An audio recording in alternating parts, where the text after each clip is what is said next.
SVC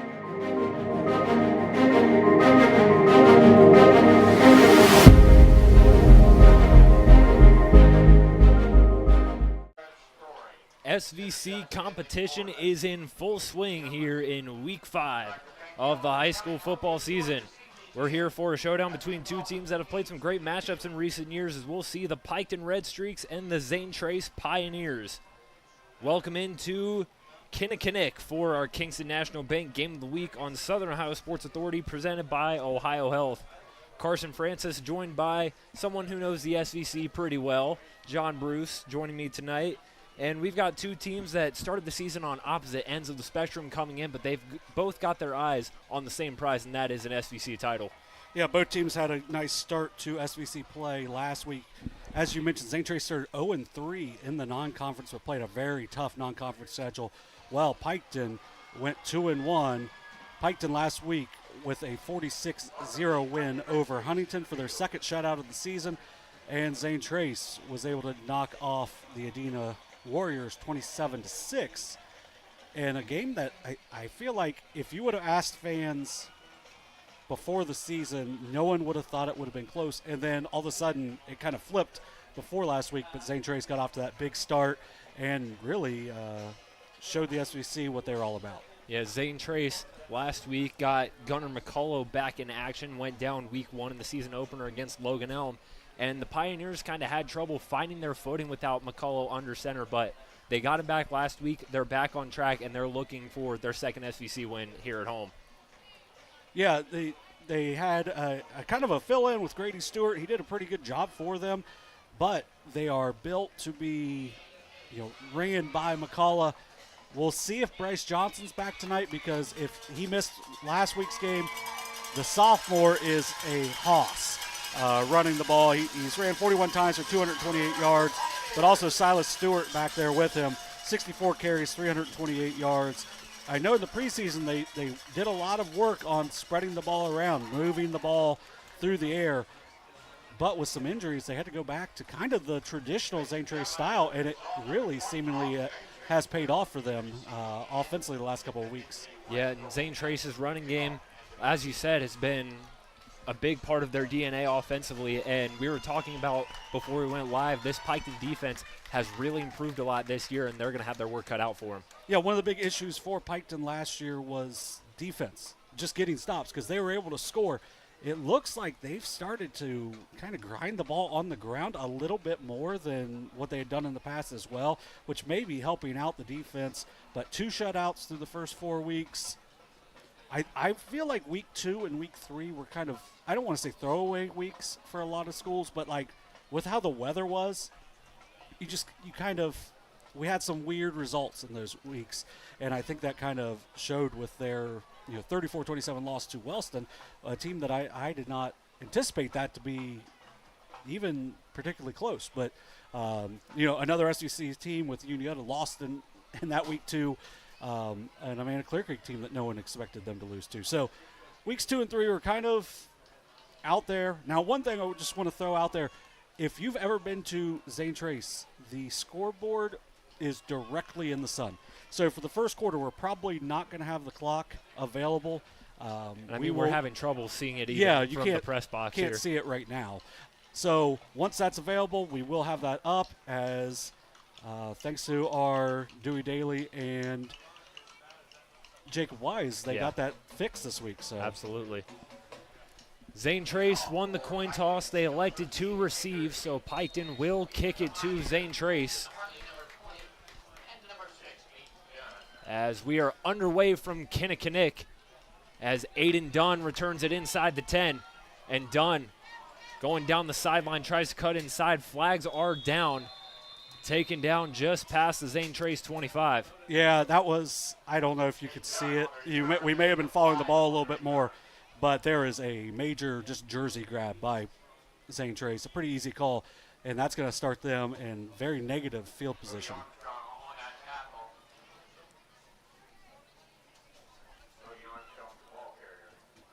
Zane Trace will start around their own 10. As you said, that's not ideal for starting field position, but nonetheless, the Pioneers offense will take the field. Gunnar McCullough is back out there under center, ready to take the reins for this Pioneers offense. Yeah, it's a welcome return for McCullough, who's a really good two-way player. So I wasn't sure maybe they would just play him on one side. He's one of the better defensive backs in the Cider Valley Conference, as well as a solid quarterback as well. Silas Stewart in the backfield with McCullough. They send the tight end Dotson in motion. As McCullough takes a snap, they'll hand it off to Stewart. Silas Stewart, tough run, gains a couple.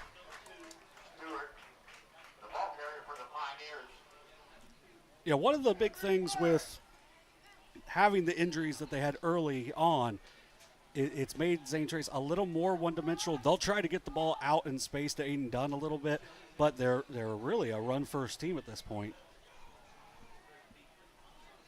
Second down for the Pioneers at their own 14. Little miscue on that handoff there. McCullough took it himself, and he's taken down in the backfield for a loss. Yeah, they swarmed that right there. Just, as you mentioned, a little miscommunication in the backfield makes it to where not able to get anything out of it. They end up giving him a yard on the play. Interesting. But good job there by Piketon to swarm that in the backfield. Zach Hanna on the tackle for the Redstreaks. 3rd and about 6 for Zane Trace. Trips to the left of McCullough. Dunn all by himself to his right. Play clock down to 4. Pioneers have to hurry. And they're not going to get this play off in time. Flag is down. Delay of game, Zane Trace.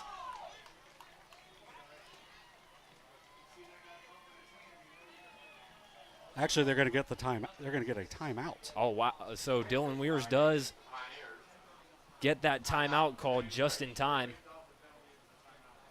So early Zane Trace will burn its first timeout of the first half. Yeah, saves them a little bit of room here because that would just put them even further back towards the goal line. Must have been able to get to the official just in time. Believe the clock reads 10:39 here in the first quarter. 3rd down and 6 from the Zane Trace 13. Your eyes are better than mine because I'm also yes. I'm also closer to the scoreboard than you, not by much, but just a little bit. Zane Trace will try again. 3rd down and 6. McCullough in the shotgun, trying to do it himself. He's going nowhere, or will he? Zach Hanna trying to bring him down, and will. Good fight from McCullough to stay up, but Zach Hanna able to stay with it and bring him down. And Zane Trace will bring out the punt team. Yeah, tough to bring down, but great job there by Zach Hanna to stay with it. One thing, Landon Robinson, a 36.6 yard per punt average, one of the better punters in the Cider Valley Conference, will be back to punt here for the Pioneers, but still should be pretty good field position for Piketon after that quick stop. Wade Fout back to return for the Redstreaks. McCullough boots it away. It's a line drive. And it takes a Zane Trace bounce. And the Redstreaks will start just before midfield in their own territory. As you said, great field position to start for Piketon. And we're going to have some flags on the field as well.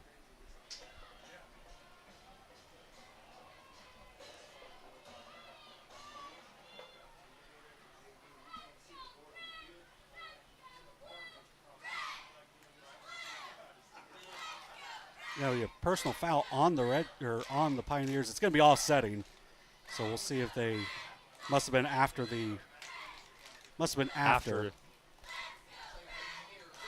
So will not affect field position. Piketon will start at their own 49, and they're led by Luke Gullion. Yeah, Gullion, a junior, he started a lot of games at quarterback for the Redstreaks. He's 32 of 64 on the year, but he's got over 1,000 yards of total offense between passing and rushing, and accounted for 12 touchdowns so far for the Redstreaks. 32 of 64, 650 yards, 6 touchdowns for Luke Gullion. Wyatt Savage starting in the backfield, motions over to Gullion's right. They'll hand it off. Savage taken down just after the line of scrimmage by Zane Trace.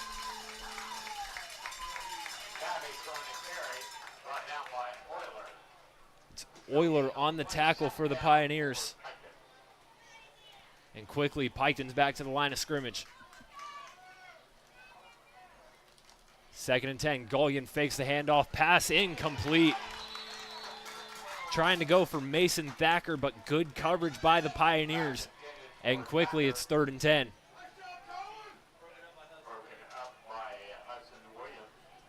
Hudson Williams on the coverage.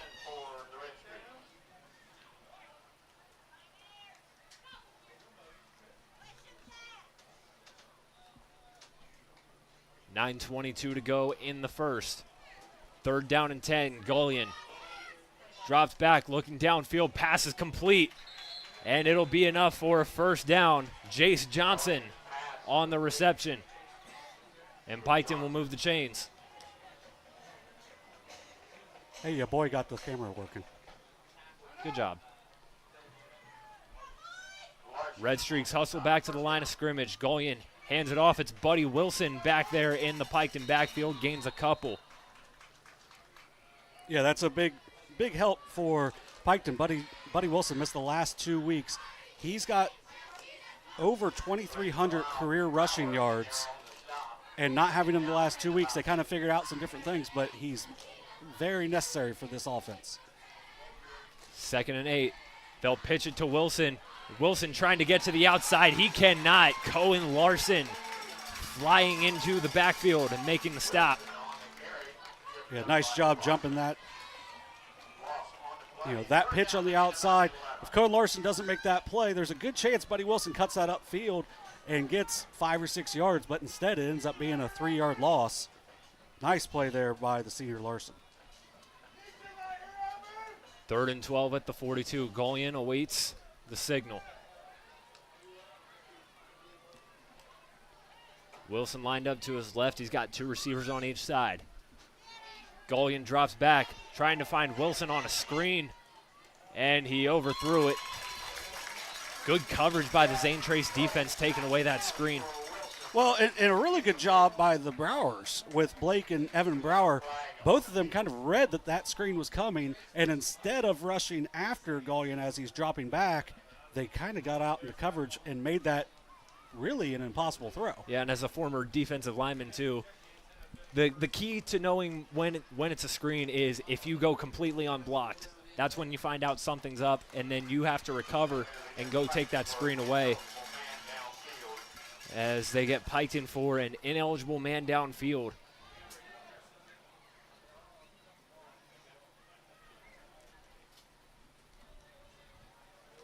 Zane Trace will decline the penalty. It's 4th down. And Coach Tyler Gullion will send out his punt team.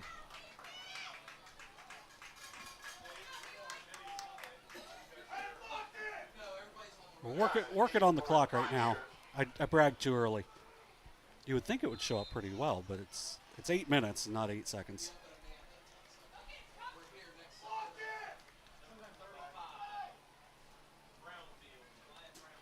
Eight minutes to go in the first quarter.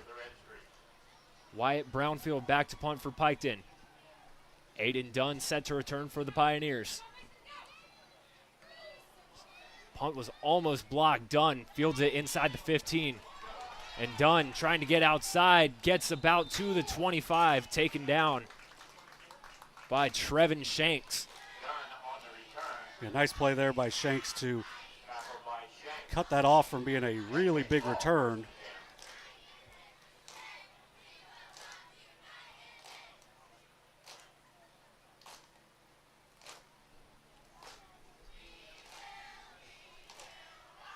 Both teams, Zane Trace goes 3 and out. Piketon gets the 1st down, but good job by both defenses showing out the first 4 minutes of this game.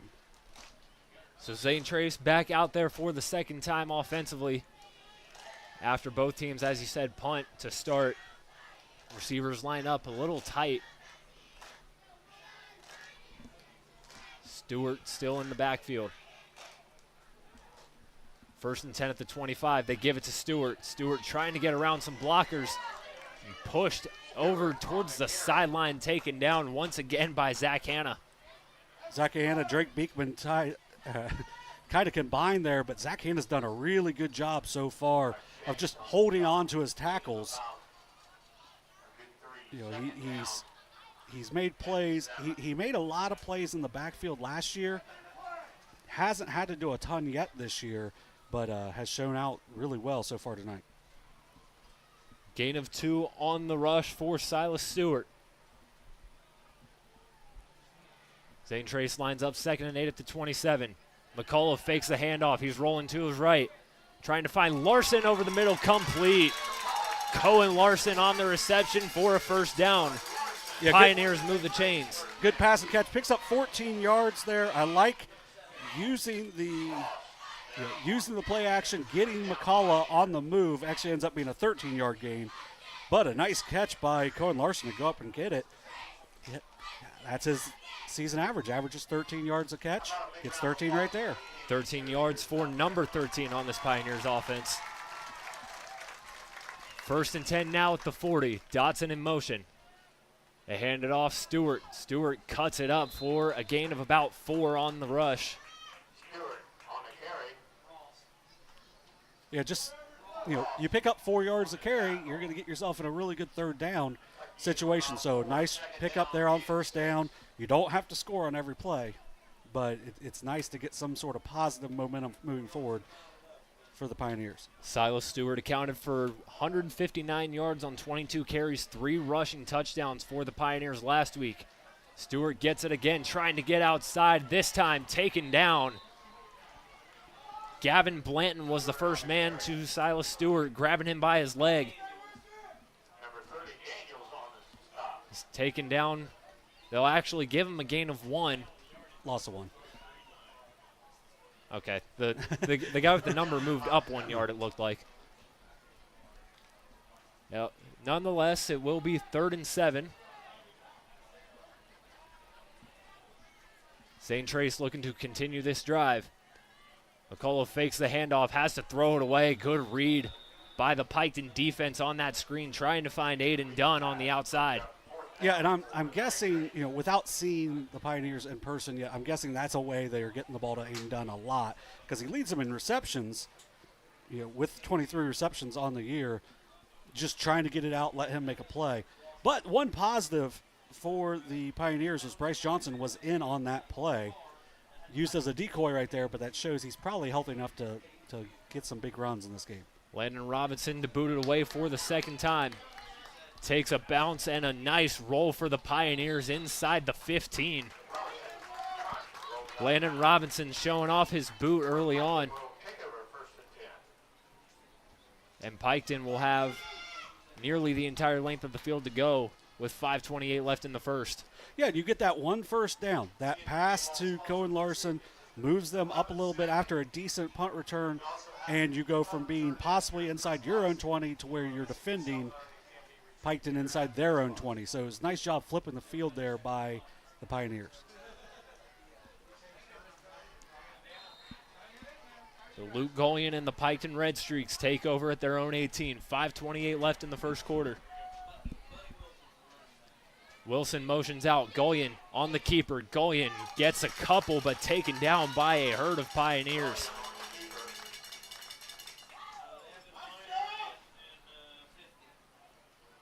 Lucas Euler and Silas Stewart in on the tackle.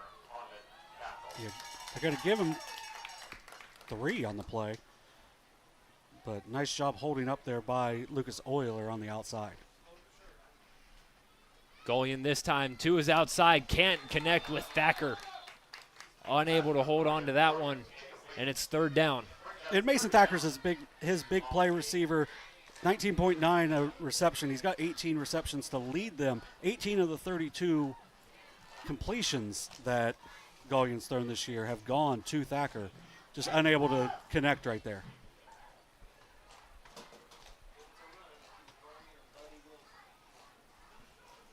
Third and 7 at the 21.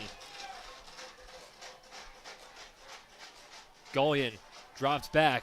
He's looking downfield. He's going to do it himself now. Gullion gets a first down. Nice run on the scramble from Luke Gullion. Gullion had to improvise. Nobody was open. Zane Trace got good pressure, but they left him enough room to pick up a first down. Yeah, gain of 13 there by Gullion. It looked like he took about 2 quick looks, didn't even look to the left side of the field, just pulled and picks up the easy first down, actually. Needed 7, gets 13.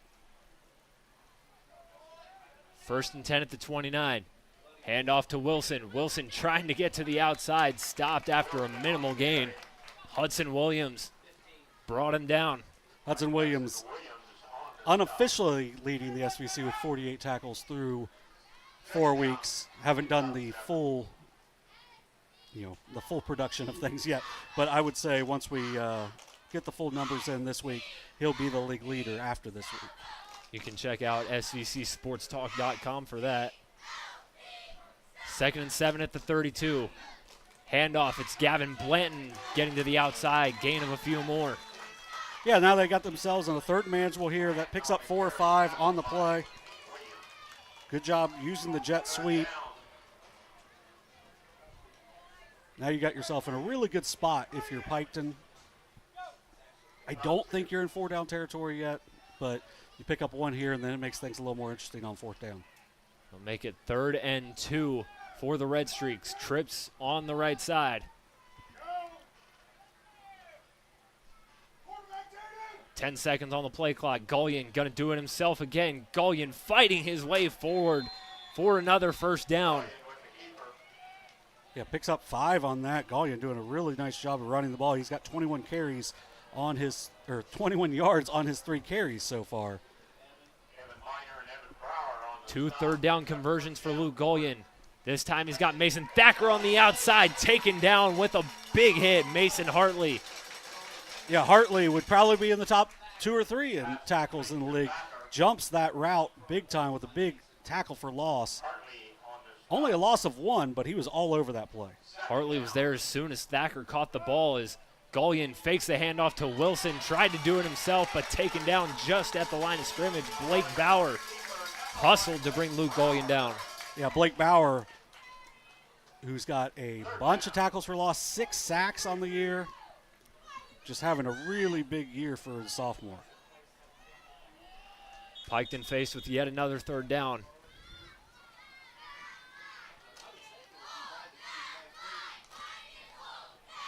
Silas Stewart will come off the field for the Pioneers. Just a quick equipment checkout, I guess. But 3rd and 11 now coming up for the Streaks. Connor Smith, the replacement at backer for the Pioneers.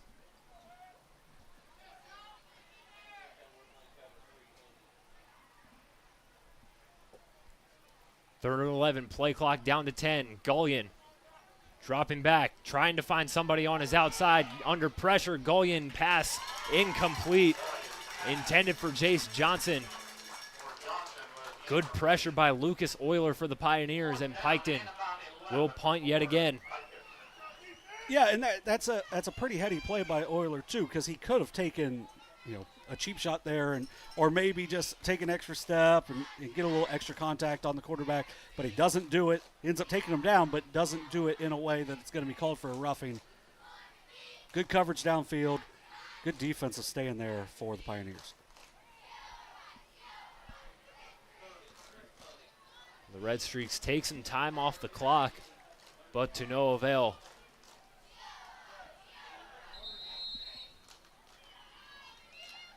And flag is down.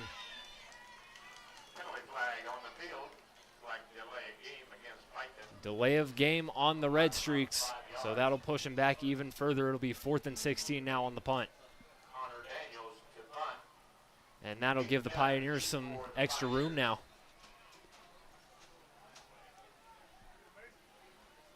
Dunn back to return. High snap.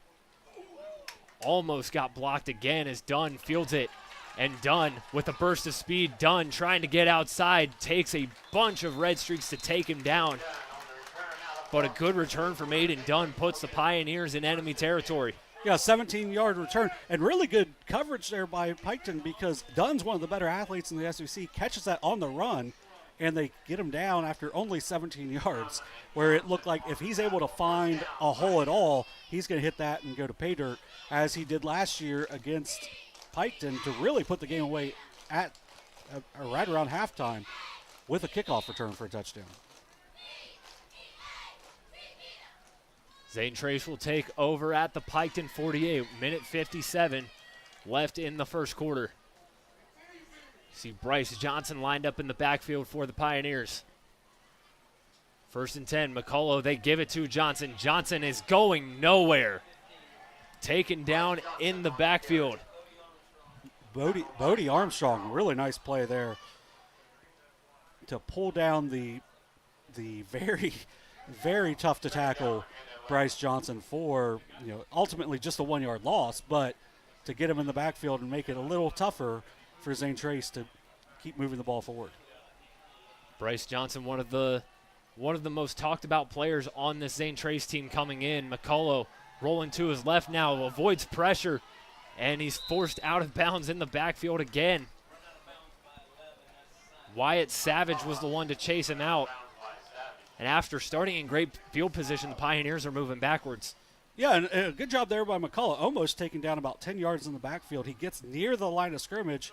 Looks like it's maybe a loss of about a half yard, but it could have been a whole lot worse.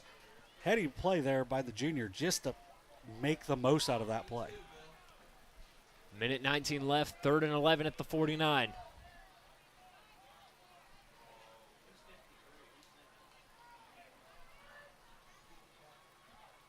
McCullough takes a snap. They hand it off to Johnson. Bryce Johnson getting to the outside. Bryce Johnson's got some room to run.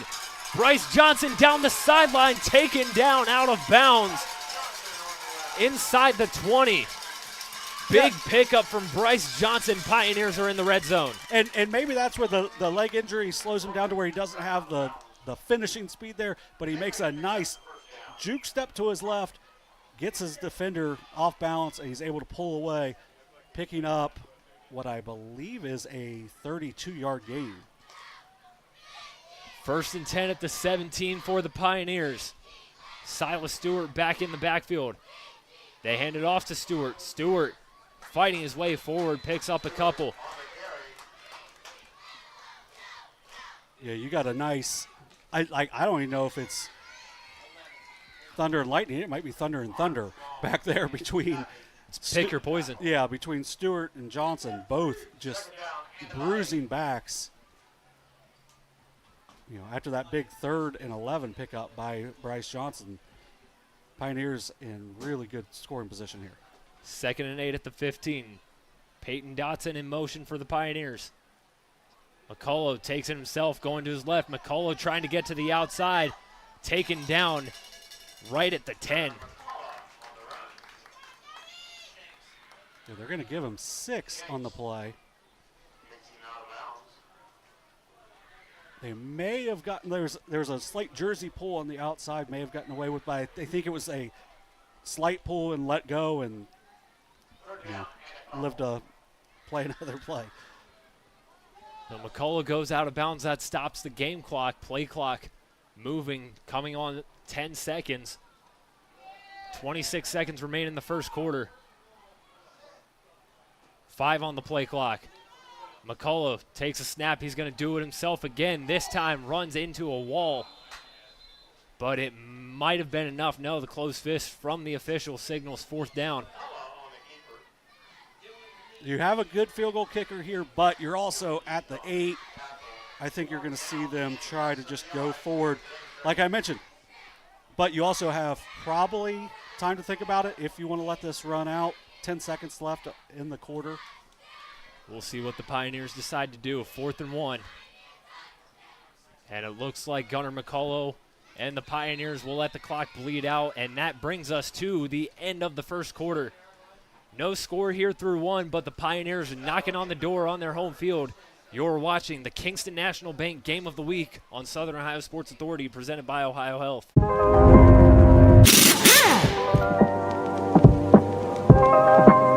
Hey, my Mike Glockner here from the Glockner family of dealerships. Want to talk to you about our express service that we offer at every Glockner location. Did you know that you don't need an appointment if you need a routine service done to your vehicle? All you have to do is show up. No appointment necessary. Stop by and let us serve you at any Glockner location today.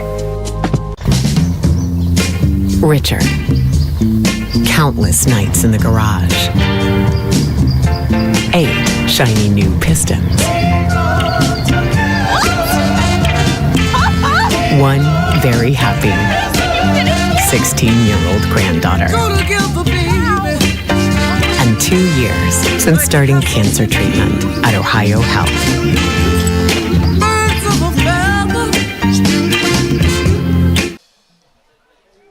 Back here at Zane Trace High School, start of the second quarter, Zane Trace was moving the ball to end the first, and they face a 4th and 1 at the Piketon 8-yard line. Yeah, really good scoring position here for the Pioneers, but they have to pick up this yard. Now they've got both Stewart and Johnson in the backfield. Looks like they're going to go Wildcat. Looks like Bryce Johnson will take the snap for the Pioneers. 4th and 1 at the 8. Johnson going to keep it himself, trying to get to the outside. Johnson will very he close. Pick up the first down? I believe they're going to give it to him.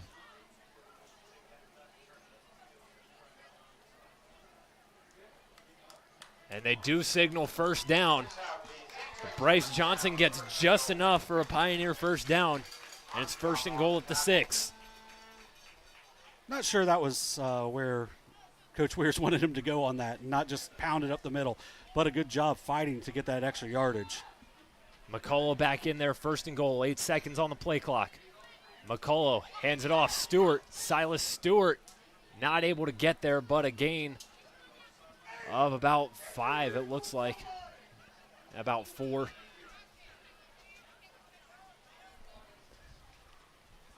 They'll only... Looks like they're going to go back to the Wildcat. Now, one thing you got to make sure, if you're the receivers down here inside the 5, you got to block your entire way to give your guys the best chance possible to get into the end zone. Bryce Johnson in the shotgun once again. 2nd and goal at the 4. Johnson takes a snap. He's going to go to his left, taken down by the Redstreaks.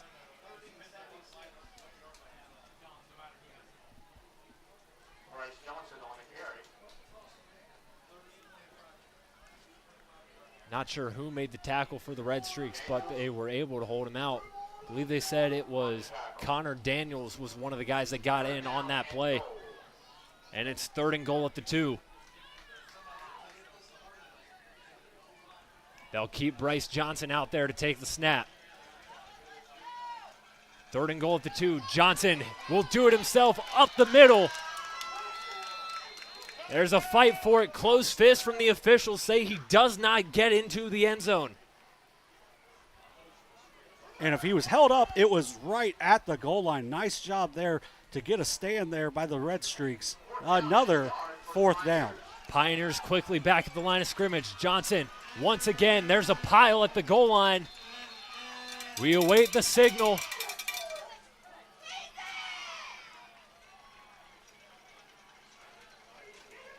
Trying to clear up the pile.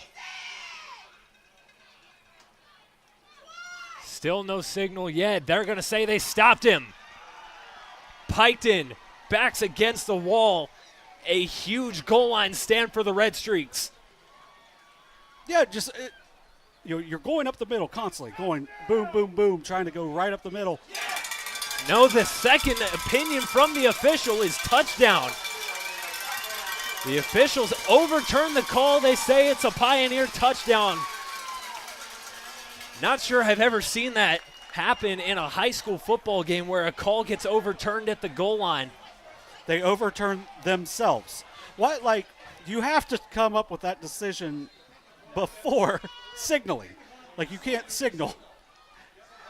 I'm not saying it's wrong either way, but you can't make that first signal, because you make that first signal. Yeah, I don't know either. I've never seen anything like that. And flag is down now on the extra point attempt.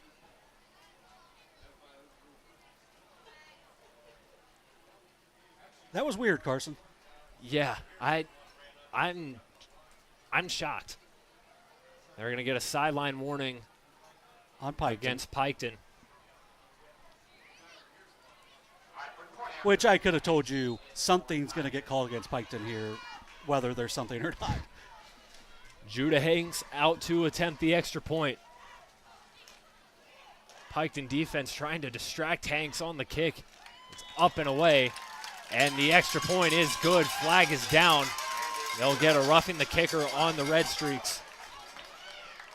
Either way, the kick will stand, and the Pioneers have a 7-0 lead. Well, we saw last week where West declined and went for 2. I would say with how hard it was for them to get that last 2 yards for Zane Trace, I would say they would just do it on the kickoff.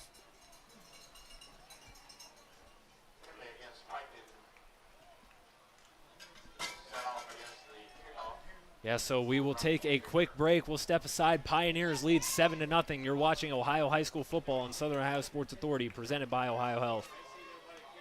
Caleb Williams has transferred to Wendy's for the new loaded nacho cheeseburger. This burger's my inspiration, and I just hope to inspire you. Oh, you have inspired us. Thought we were doing names on the headband. Get it together. Choose wisely. Choose Wendy's new loaded nacho cheeseburger. Back here in Kinnickinnick, Pioneers take a 7-0 lead early on in the second quarter after Bryce Johnson does the dirty work from a yard out, and it took a second opinion from the officials to get them there.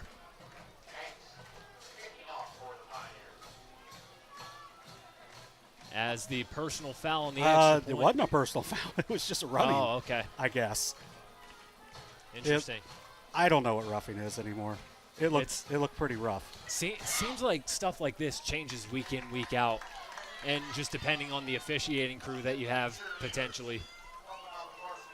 Nonetheless, the penalty moves the Pioneers up 5 yards on the kickoff as Judah Hanks will kick from the 45. He's had a long of 57 yards, has not had a touchback yet this year, but has the leg for it.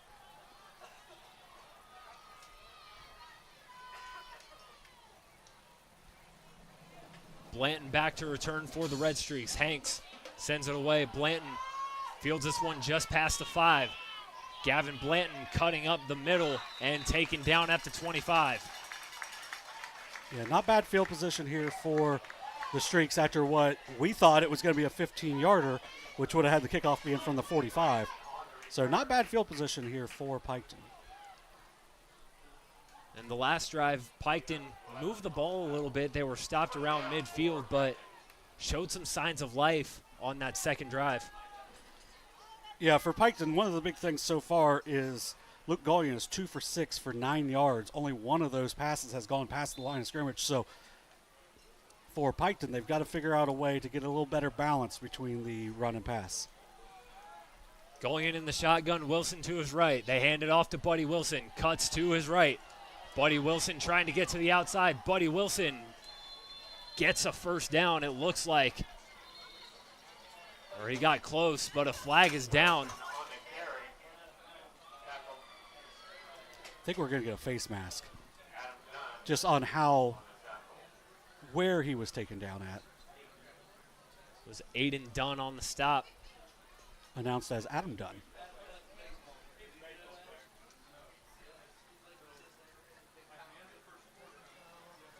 It's going to be a horse collar.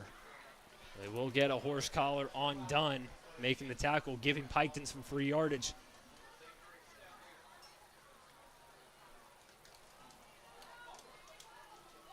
And a big shift here as that moves Piketon up to the 50. 9:35 to go in the half. Gullion by himself.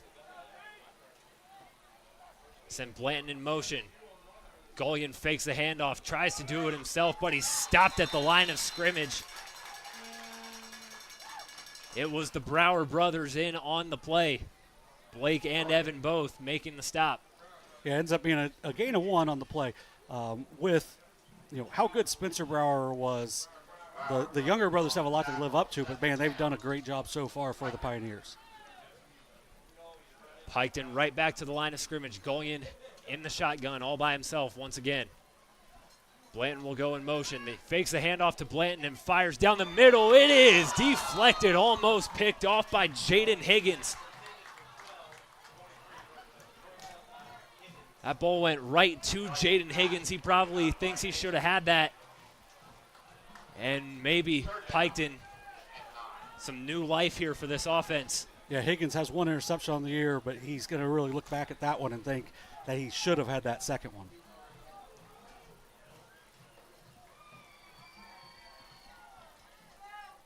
So Piketon will get another chance. It's 3rd and 9 at the 49. Gullion rolling out to his left. Finds Thacker outside. Mason Thacker. It's going to be close. And they will say it'll be 4th and short for the Redstreaks, but nice connection from Gullion to Thacker. Pickup of 8 rather.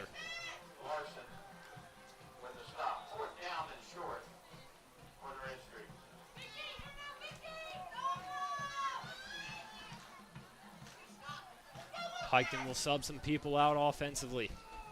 Yeah, one of the big things with Mason Thacker, he's not very big, but he does a great job. As soon as he caught that ball, he was forward 2 or 3 yards immediately. Makes it to where this is a 4th and manageable. 4th and less than a yard. Gullion will keep it. Gullion fighting his way forward. They will get a first down.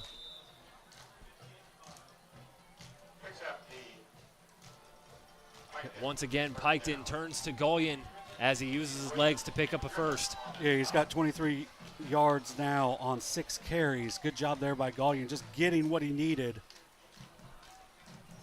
keeping this drive alive. Clock moves, 8:25 left in the second quarter.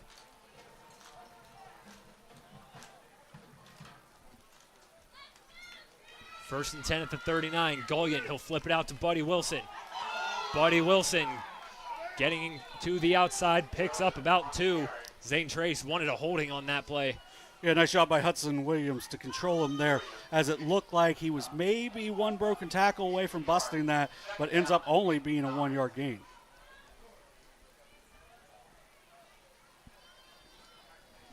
Trips to the left of Gullion. Thacker, Johnson, and Blanton outside. Second down, they hand it off. Wilson again. Buddy Wilson through traffic. Picks up a few more.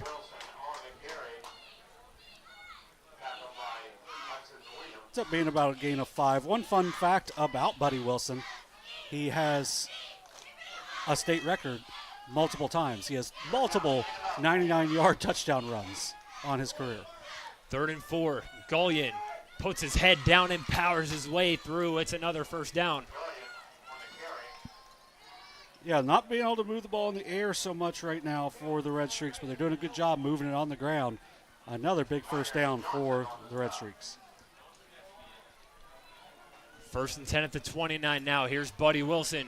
Buddy Wilson picks up a couple, but not much. It's a good job by the Zane Trace defense to hit him at the line of scrimmage, but Buddy Wilson able to fight his way forward for a few more. Yeah, you don't get nearly 2,500 yards on the ground in your career without being a hard-nosed runner. 2nd and 7. Gullion out to Thacker on the screen, and Mason Thacker's got some room. Mason Thacker taken down at the 15 by Aiden Dunn. And the Redstreaks are in the red zone for the first time tonight. Yeah, nice pickup, about 17 on the play. Just getting the ball out to your playmakers and letting them make a play. Nice job there by Thacker downfield. 1st and 10 at the 12. Buddy Wilson. Buddy Wilson trying to bounce out. Picks up a few yards. Zane Trace had to fight tooth and nail to take him down.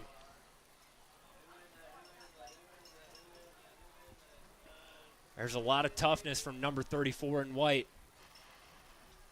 So Wilson will get a breather.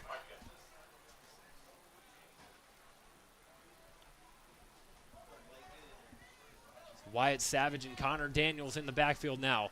Gullion will do it himself. Gullion breaks a tackle, but Zane Trace is right there. Pushing the pile forward is that Piketon offensive line. Gullion will pick up about 2 more yards. Yeah, should have been no gain, but thanks to the to the line, and then also keeping his legs moving. Ends up being a 3-yard gain on the play for Gullion. 3rd and 4 at the 5. The Red Streaks can get a first down without a touchdown. They have 1 yard to spare.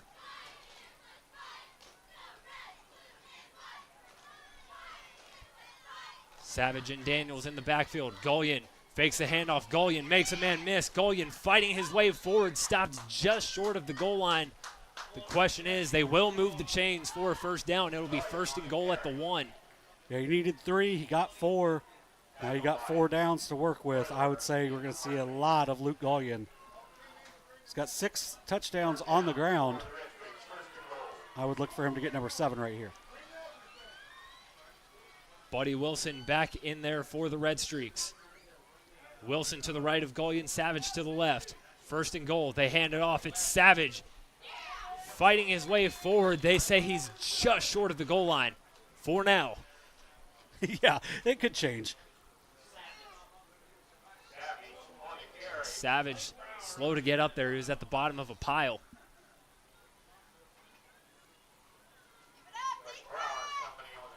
Savage walking a little gingerly back into the formation, but they will keep it going. 2nd and goal at the 1. Under 5 minutes to go. Gullion going to take it himself. Through a pile, he's in. Touchdown, Red Streaks. Luke Gullion from a yard out. 7th rushing touchdown of the year. And Piketon's an extra point away from tying it. Yeah, good job just, using the leverage to get ahead. Does a nice job making sure he's into the painted area for it to be an easy call for the officials. Andrew Leith in to attempt the extra point for Piketon.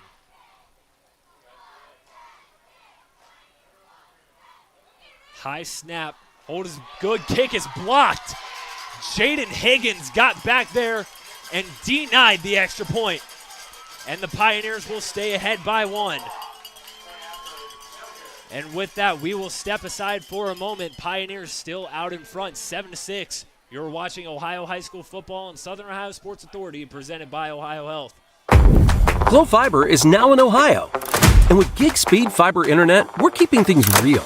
As in real reliable speeds. Real people who really want to talk to you. Not to mention, real simple pricing. Switch to Glo Fiber today to get real fast, real reliable fiber internet and your first month free. Glo Fiber is here. Welcome to Glo Ohio. Call 1-833-WANT-GLO or visit glofiber.com to switch today.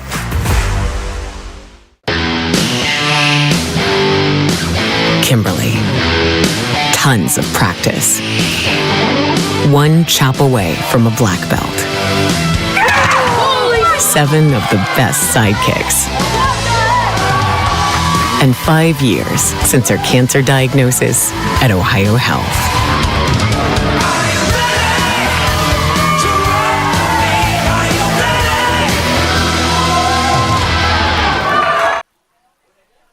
.449 to go till halftime here at Zane Trace High School, Piketon. A nice drive for a touchdown. Luke Gullion carrying it in from a yard out. But the PAT was blocked, keeping Zane Trace ahead by 1 as the Pioneers look to answer. Yeah, that's got to be a helpless feeling as a kicker when the snap is so high to where it's got to just have no time. Yeah. Leith will boot it away again. Fielded inside the 15. Trying to get to the outside, taken down at the 30. Mason Hartley on the return. And the Pioneers will set up shop at their own 30. Yeah, not bad field position here for the Pioneers. 4:38 to play. They've taken a lot of play clock down so far. They've only thrown 2 passes. They're 1 for 2. I think they can still move the ball on the ground. They've got plenty of time. They have a good kicker in Judah Hanks. The snap for him was a little high too, but not as high as for Piketon. So I would say you get down to the 10 or 15, you may have a chance to get a field goal. 4:38 left till halftime. 1st and 10 for Zane Trace. McCullough hands it off. Stewart.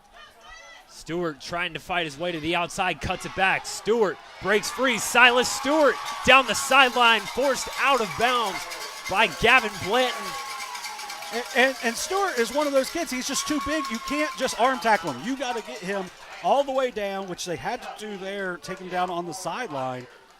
But you can't just arm tackle Silas Stewart. He's too big, too strong. Runs through a couple of arm tackles there and picks up nearly 30 yards, 29 on the carry there for Stewart.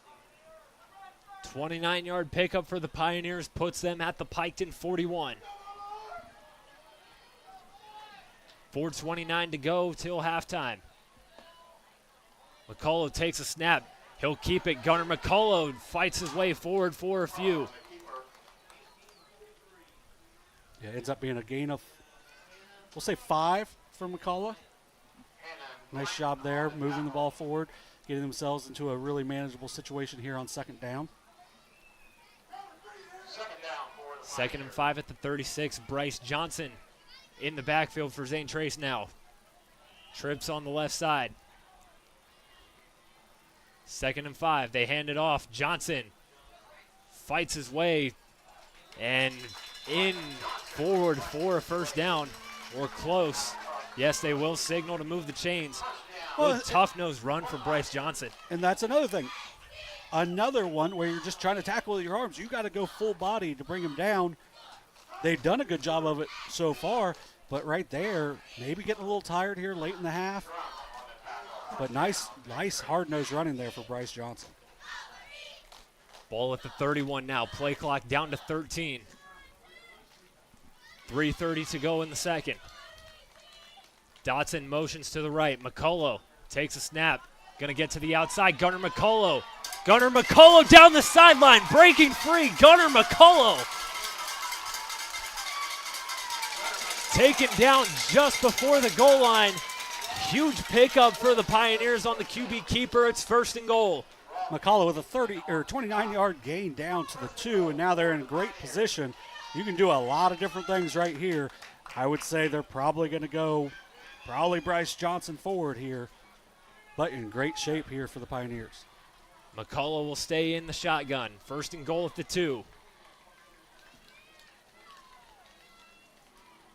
High snap, they hand it off. Johnson, he's in, no doubt about it this time. Touchdown, Zane Trace. Yeah, just a dominant drive there by the Zane Trace running game. After Silas Stewart breaks that big play, just able to just barrel over to get to the end zone there. Nice job there by Bryce Johnson to finish it off. Now Judah Hanks with a chance to make it an 8-point game.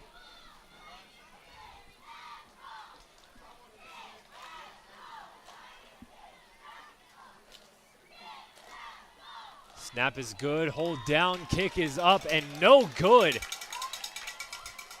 Judah Hanks missed opportunity on the PAT, and that'll keep it at a 7-point game. Zane Trace, 13-6. And we'll step aside. You're watching Ohio High School football on Southern Ohio Sports Authority, presented by Ohio Health. Mark. 6 months of training. 8 miles to go.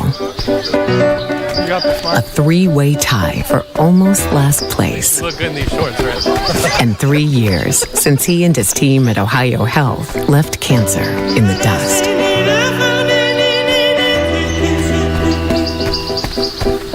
If there's not a Parmar store near you now, there will be soon. That's the slogan, and that's what we believe at Parmar stores. From groceries to gas and all the other stuff you need, Parmar has it. Download the Parmar app for even more savings, and don't forget the Parmar Rewards Card too. We also believe in being a big part of your community, so look for us at the ball game or wherever you are. Shop us today, like us on Facebook, Instagram, Twitter, and remember, if there's not a Parmar store near you now, there will be soon. 3:02 remaining in the first half here at Zane Trace. Pioneers get another touchdown rush from Bryce Johnson. The missed PAT, however, keeps it at a 7-point game as it's 13-6 for the Pioneers. Hanks back out there to boot it away.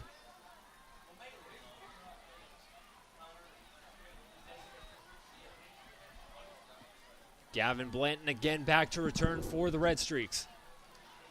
Short kick from Hanks, fielded at the 30. It's Jace Johnson on the return, gets a few before being taken down by Jaden Higgins. Really only about a 3-yard return. And I think Johnson wasn't so surprised by it because he took a couple seconds to get going on that. Maybe just fair catch it if you're going to be that surprised. But decent field position here for Piketon. I don't know if they're going to be comfortable enough in the kicking game, but look for them to try to get the ball out. Look for Thacker. I would say try to keep Buddy Wilson involved here. Piketon does get the ball back to start the second half, so points here would be huge for the Redstreaks. That makes the missed PAT from Zane Trace that much bigger now. As you'd imagine, if Piketon scores, they might try and go for 2, and that would put them in the lead.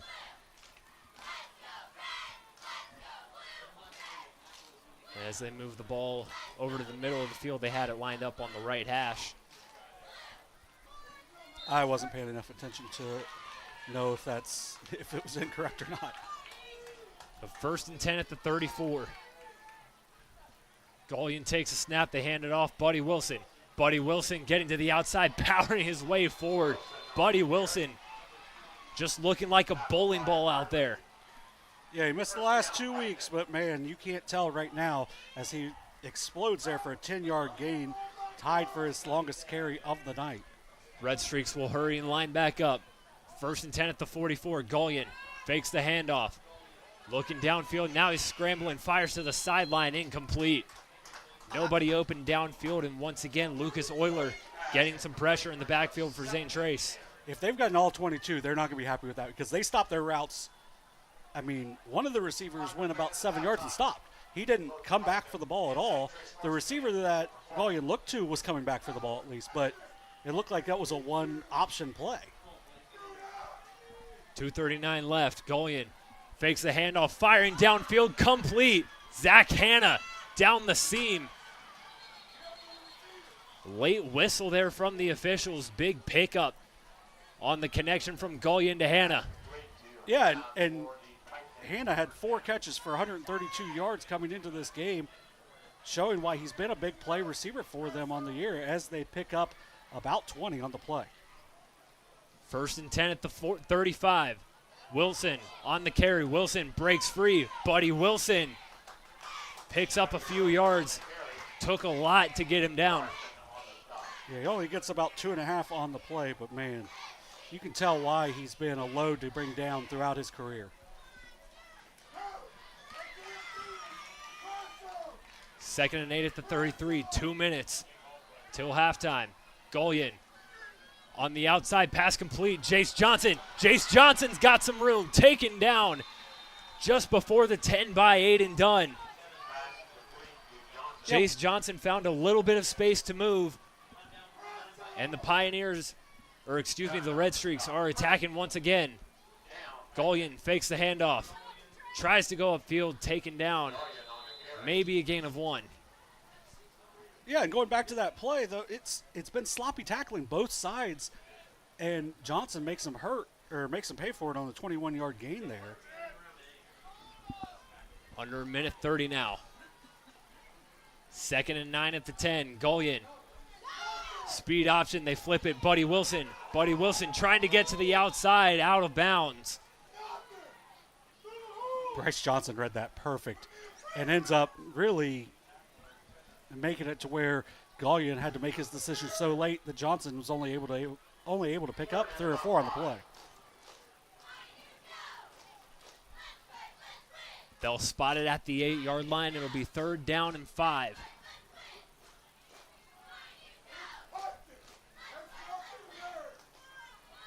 Savage and Daniels will come in the backfield for the Redstreaks. Play clock down to 8.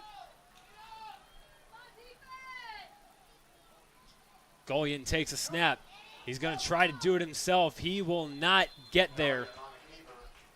Picked up a few yards, but not enough for a 1st down. He's got about 3 on the play, so we got a 4th and 2 coming up.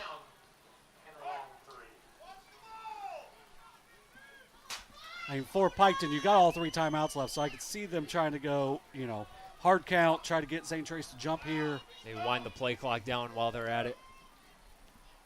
Yeah, and then the more time you take here, let's say you don't get it, that's going to make things really difficult for Zane Trace to go score. Play clock at 7. And Piketon will go the hard count route, and Tyler Golian will burn a timeout.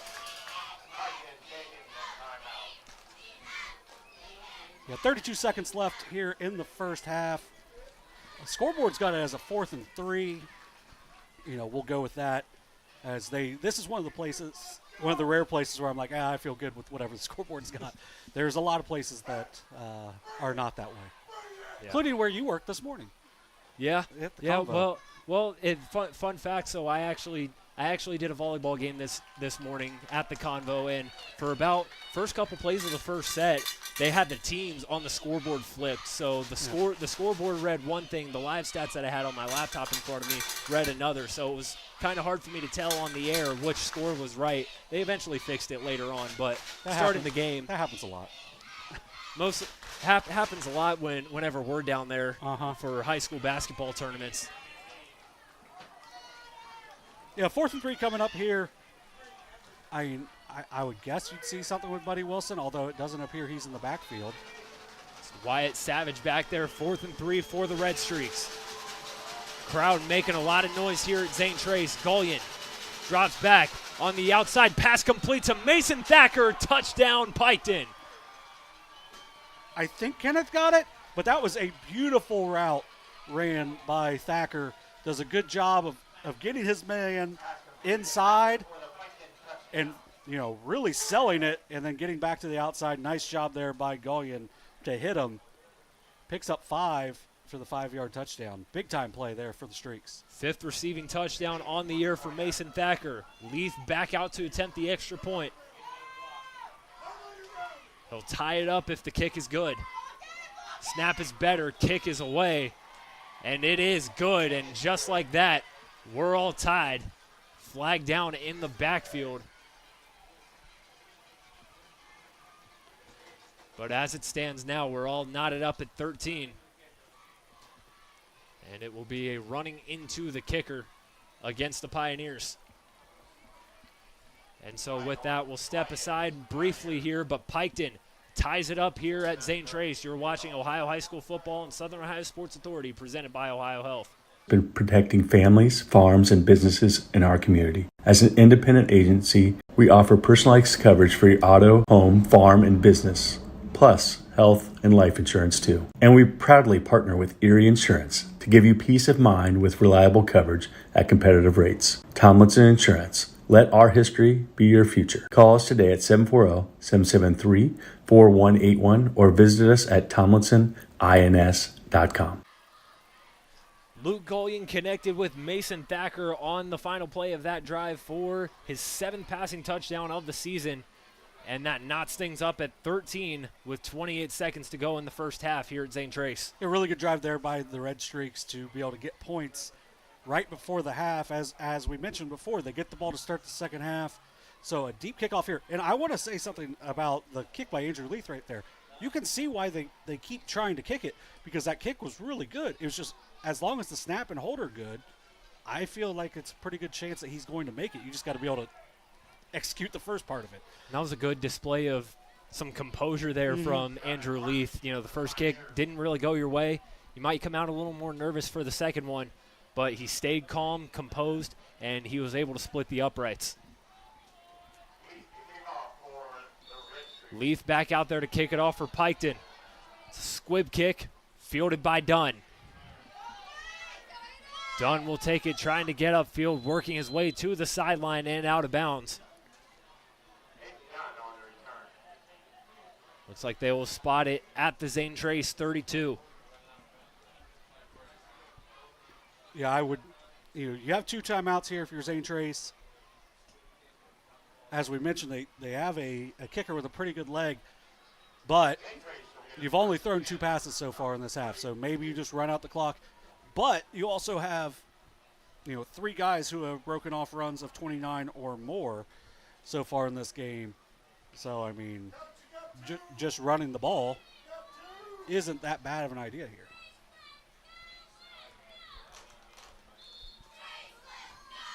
Zane Trace will line up with trips to the right of McCullough. Bryce Johnson in the backfield. Aiden Dunn all by himself on the left side. They hand it off to Johnson. Bryce Johnson making some room for himself. Bryce Johnson taken down for a big pickup of about 13. And Johnson's slow to get up. Yeah, and that's kind of where the leg injury, where he sat last week, and he's such a hard-nosed runner that you kind of have to get him in uncomfortable situations, and it happens right there, and that's why he's hobbling off the field here. But the second time out for Zane Trace. 13-yard pickup from Johnson puts them at their own 45. Bryce Johnson, one of the guys, again, we talked about really hyped up for this Zane Trace team in the preseason. And, you know, despite that last play, we hate to see that, but he's really made his mark in the first half of this game. Yeah, 9 carries, 57 yards, 2 touchdowns. The positive, though, for him, you know, hopefully he's able to get back going. You got halftime. Yeah. You're right by the half. You're going to get some extra time to relax, maybe get some extra attention from the medical staff here at Zane Trace. Yeah, shout out Lisa Chafin, the trainer for the Pioneers, was actually my trainer at Chillicothe. Fun fact. Yeah, I think I was very confused in those couple years because she was always been at Zane Trace, and then she was with Chillicothe for a couple years. But good to see her back here with Zane Trace. 16 seconds remain till halftime. Silas Stewart in the backfield now for the Pioneers. McCullough rolling out to his right, finding Aiden Dunn complete down the sideline and out of bounds. It's going to be a pickup of about 12. That's the first offensive touch for Aiden Dunn on the day. That'll make it 1st and 10 at the 44. 14 seconds left. Pioneers await the signal.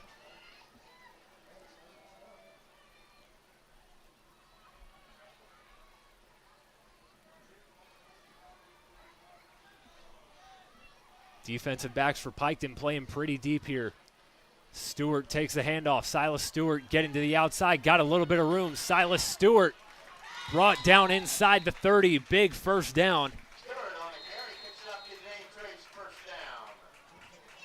And we'll have a timeout here called by the Pioneers. It's their final timeout of the half. Yeah, gain of 15 there by Silas Stewart. I like the play call. Now you're in, situation where, 28 yards to go, probably too far for a field goal, but you might be able to throw a quick out route here to Dunn and possibly be able to get some more yardage, where maybe you think about it, but you're also in a spot where you can easily get the ball to the end zone here. Definitely have your options if you're Zane Trace, especially with the way your offense has been moving the ball recently.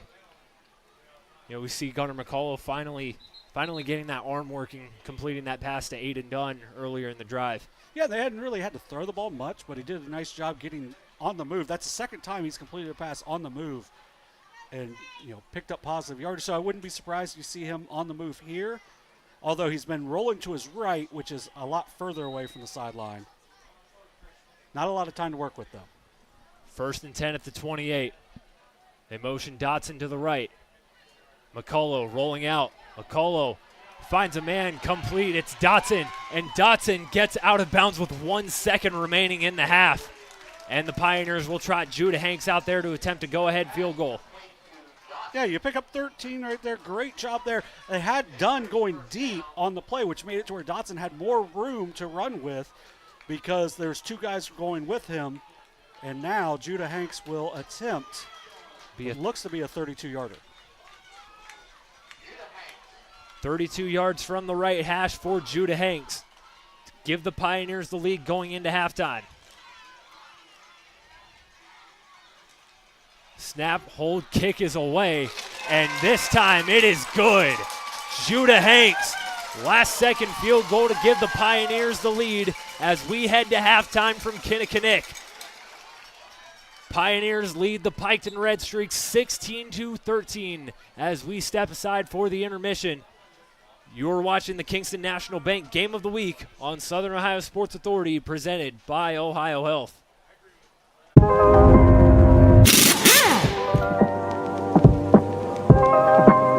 Hey, Mike Glockner here from the Glockner family of dealerships. Want to talk to you about our express service that we offer at every Glockner location. Did you know that you don't need an appointment if you need a routine service done to your vehicle? All you have to do is show up. No appointment necessary. Stop by and let us serve you at any Glockner location today.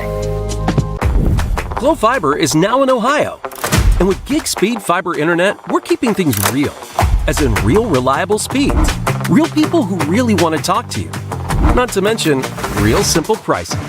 Switch to Glo Fiber today to get real fast, real reliable fiber internet and your first month free. Glo Fiber is here. Welcome to Glo Ohio. Call 1-833-WANT-GLO or visit glofiber.com to switch today. Since 1853, Tomlinson Insurance has been protecting families, farms, and businesses in our community. As an independent agency, we offer personalized coverage for your auto, home, farm, and business, plus health and life insurance too. And we proudly partner with Erie Insurance to give you peace of mind with reliable coverage at competitive rates. Tomlinson Insurance. Let our history be your future. Call us today at 740-773-4181 or visit us at tomlinsonins.com. Mark. 6 months of training. 8 miles to go. A 3-way tie for almost last place. You look good in these shorts, right? And 3 years since he and his team at Ohio Health left cancer in the dust.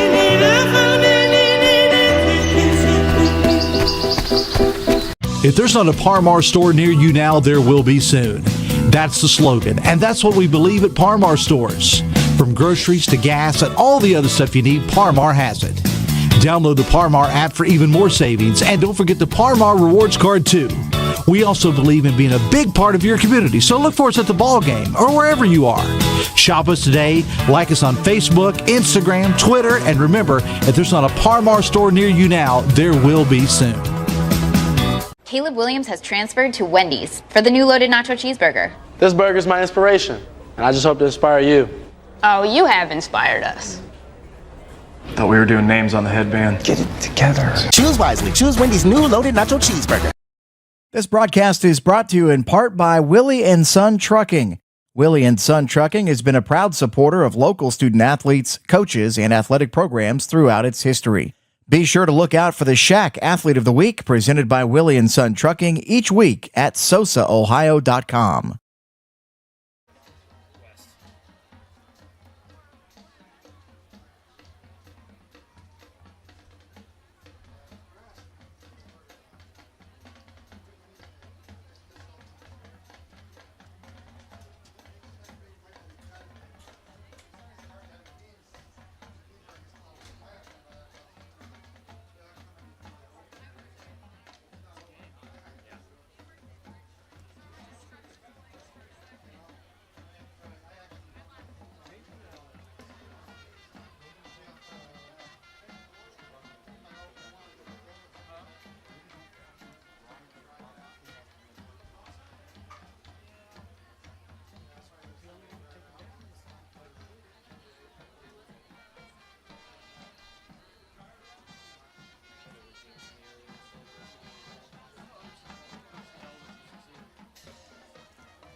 also wanted to announce if you have lost a cell phone, we still have that in the press box. 50-50 ticket holders, 193-596. 193-596 is the winning number. Please bring that. Please come to the press box if you have that number. Bring your ticket with you.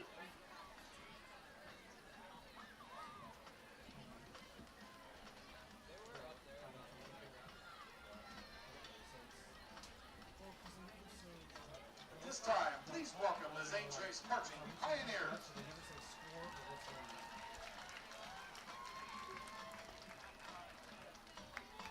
Tonight they'll be performing a sneak peek from their 2024 show, High Voltage, featuring the music of AC/DC. Our 2024 field commander is Madeline Lombardo, color guard captain is Alexa Blevins, and percussion section leader is Sam Goodman. That's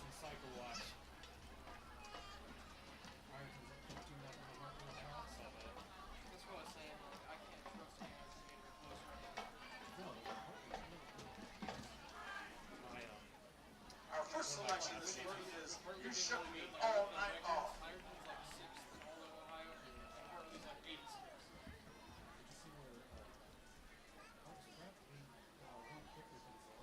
And then they lose to Sandusky Perkins.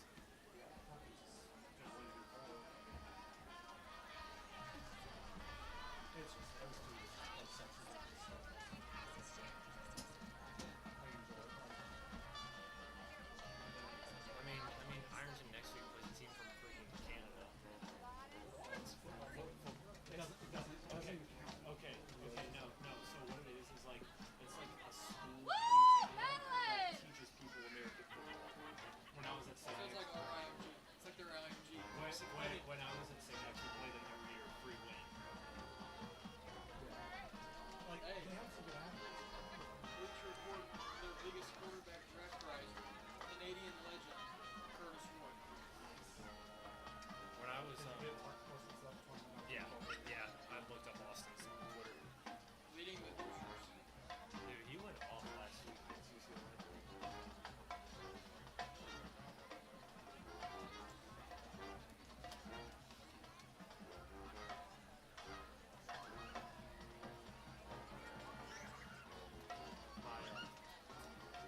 One of my classmates is going to Cincinnati this Sunday to watch the Skeens pitch against Summer Green in a meaningless game, but still. Cincinnati and watch Hunter Green throw up on the pitch. I watched Hunter Green strike out Shohei Ohtani. In that same game, it's crazier. He let Rowdy Telesky on base. That's when Up that's next bad. is Back in Black. Rowdy Telesky, my brother this week. Hey, I wonder if it's my dad's. Who's legitimately, he's going to have like 60 games. Oh, yeah, that's my mother. And he's playing 8 games. Yes, 3 career bats, 2 off the ball plus. And he's over 2 off the ball plus. But he hasn't struck out. I have a buddy from Pittsburgh. We should go see at least one Reds and Pirates game. And it's easier now. Well, not anymore because we live in Arizona, but the Easter days used to live in Cincinnati for a bit, so we just stay there and walk in the city or ride the ferry.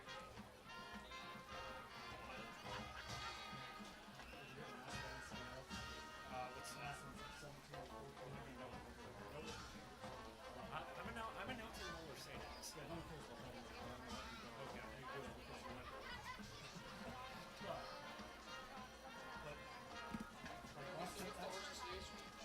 That's the number 2 versus number 9 team this week. That's great. Last year was number 3, so that's what did you say this was? Was it 17 points? Now 17.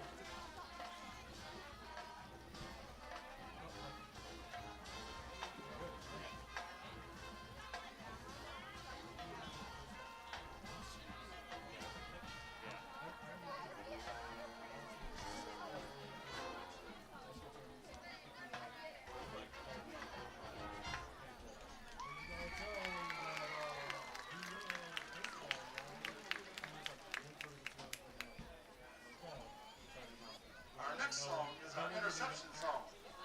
We love it when we get to play Dirty Deeds Done Dirt Cheap.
Thunderstruck.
That is your Zane Trace Pioneers.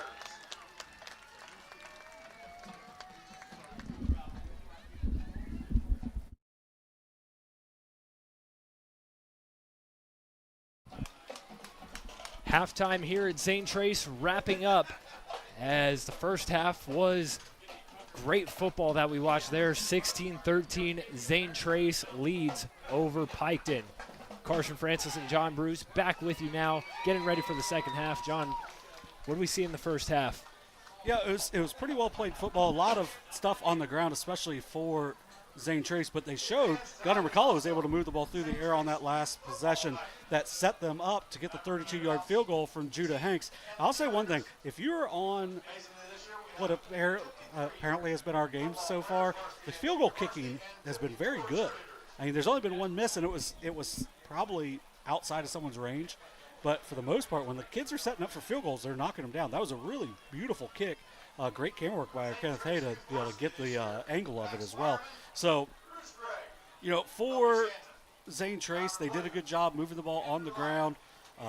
8 carries, 57 yards for Silas Stewart. 9 carries, 57 yards for Bryce Johnson with 2 touchdowns. He left with what appeared to be a lower leg injury. Hopefully he can come back in the second half. We'll see. Gunnar McCullough had 7 rushes for 43 yards.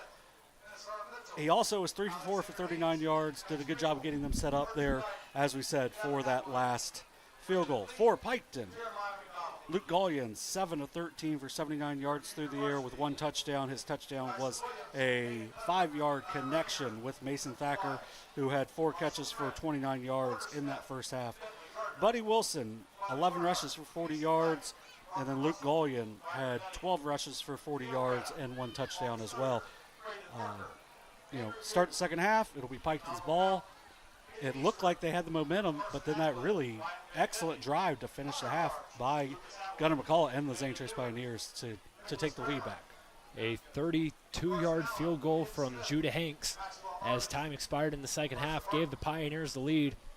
Quickly, we have some other scores in the area that we'll go over with you. First, through the SVC, Adena leads Southeastern 21-8, and Unioto up 30-0 on Huntington. Still waiting on a score update from Westfall Paint Valley to round out the SVC action tonight. And other games that we are covering here at Southern Ohio Sports Authority: Athens leading Vinton County 28-0 at the half, and Portsmouth up 21-0 on a Colgrove at the half. Some other scores of notice: Ironton leading Bishop Hartley 13-0 at half down at Tanks Memorial Stadium. Waverly up 21-7 on Portsmouth West. Miami Trace leading Western Brown 28-21. Northwest up 21-0 on Minford, and Circleville leading Amanda Clear Creek 19-3. That's a weird score. Just the score itself is weird. Not that they're winning. I wonder if that would be a scoregami. At least maybe in the mid-state league. I would say, or maybe in the NFL. I'm just saying, it's just that in high school you get some weird scores in high school. But yeah, we had an excellent first half, no turnovers for either team. We did have a weird touchdown to start. That probably is going to be discussed throughout the week as well, because it was initially called a non-score, and then I'm writing it down as a 0-yard gain, and then Carson says no, it's declared a touchdown. So it was just a weird play overall. It looked like Piketon had a big stop, but ultimately the officials got together and determined that Bryce Johnson scored on it, so that's all that matters, and that's why Zane Trace has this lead right now. I wonder, that might be the first officials review I've ever seen in a high school game. And obviously no replay being used, but just seeing the officials discuss the play, talk it over, and reverse their own call. Yeah, I'd clarify that as an officials review. Yeah, it was definitely very strange. And, yeah, just strange overall. Halftime a little lengthy. Bands out there performing a show. Both Piketon and Zane Trace performed their bands at halftime. Well, and I've complained about it for years. Just make halftime 23 minutes. Why do you have to put the 3 minutes back on the clock? Yeah. Just make it 23. We're good. The bands get 20 minutes and the teams get 3. Yeah. Okay, well, let's make it 23 minutes. Shouldn't be that difficult. So nonetheless, after halftime, Judah Hanks back out there to send it away for Zane Trace. Piketon will have possession to start this second half. 24 more minutes remaining in this game as Judah Hanks sends it away for the Pioneers. Blanton fields it for the Redstreaks. Gavin Blanton taken down at the 15. Yeah, and on that, maybe just let that go. Might go into the end zone. Really good kickoff there by Judah Hanks, who in the last, we're going to go 6 seconds of play, has really shown off his abilities as a kicker with that field goal, and then a nice job there on the kickoff. Great coverage by the Pioneers as well. Gavin Blevins and Jaden Higgins tag teaming on the stop. Piketon will take over at their own 16 as the second half is now officially underway. Luke Gullion trots back out there in the shotgun all by himself. They'll motion Mason Thacker. They hand it off to Thacker. Thacker gets a couple before being taken down. Yeah, just a good job there by Zane Trace of not letting the explosive Thacker really get anything going there on the ground. Only picks up 2. Looked like Blake Brower was one of the guys in on the tackle. 2nd down and 8 at the 18. Thacker again, Gullion by himself in the backfield. Blanton in motion. Gullion drops back, looking downfield, tipped and intercepted. Hudson Williams tip drill interception, and the Pioneers have it in enemy territory. 43 seconds into the second half. Big turnover, big stop by the Pioneer defense. And I'm going to say with the sword celebration, it was probably Jaden Higgins that got a hand on it. I hope so, because if not, that was a little extra. But great job there by Hudson Williams of getting that ball at its peak after it was tipped. And an ideal start here for the Pioneers. Gullion tried to thread the needle in double coverage, and the jump ball brought down by Williams sets up the Pioneers at the Piketon 35.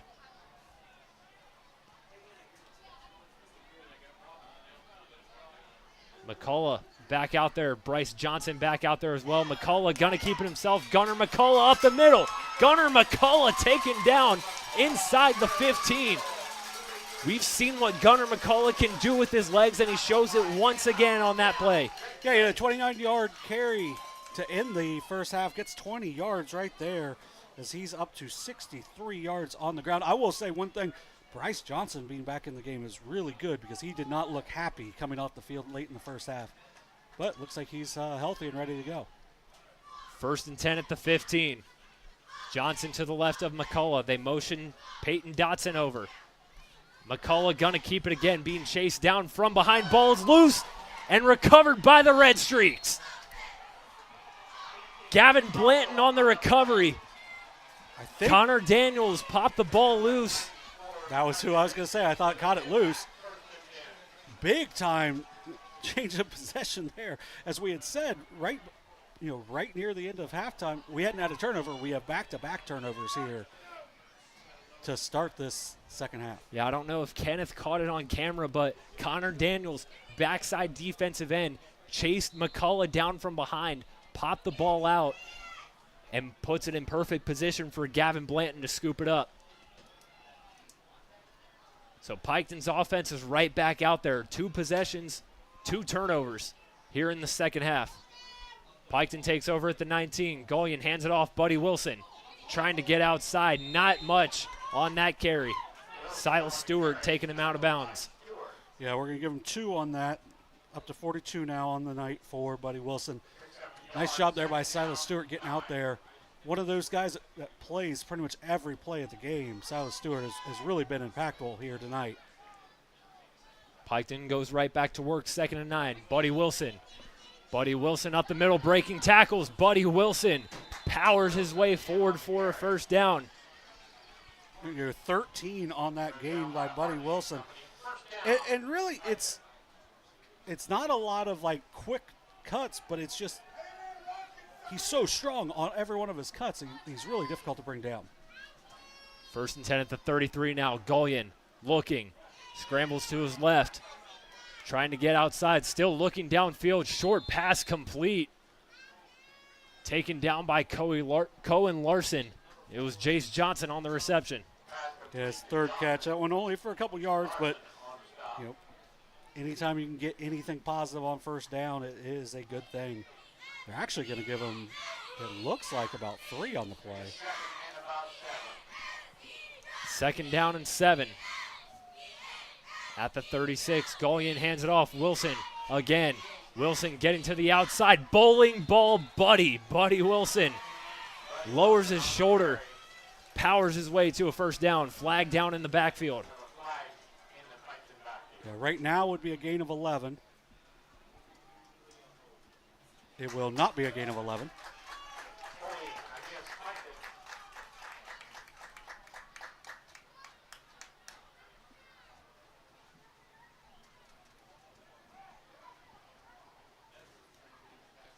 Replayed it, didn't really see much on the play, but they're down on the field, so must have been a pretty obvious one. So that'll push Piketon back a good ways. And with it being in the backfield, it's also going to bring you back even further. They'll say 2nd and 16 from about the 26. Gullion drops back, pass complete. Gavin Blanton breaks free. Gavin Blanton fighting his way forward. It takes a bunch of Pioneers to stop him. And it looks like he's about a yard short of the first down marker. Yeah, great job there by Gavin Blanton to keep fighting. And once again, the tackling's not been very good in this game, to be completely honest. And it was right there again as Blanton just battled. You got to bring him down earlier. 3rd and 1, Gullion going to do it himself. Gullion gets the first down and then some. I think the ball came out. There's a scramble for it. Zane Trace thinks they have it. And I think Zane Trace does have it. They do. 3 possessions, 3 turnovers, and Zane Trace gets the ball back in enemy territory. Yeah, and one of the things, though, with not great tackling is guys are battling so much more for extra yardage that you can easily lose the ball when you got extra hands coming in. Nice job there by Zane Trace, and then to jump on the loose ball as well.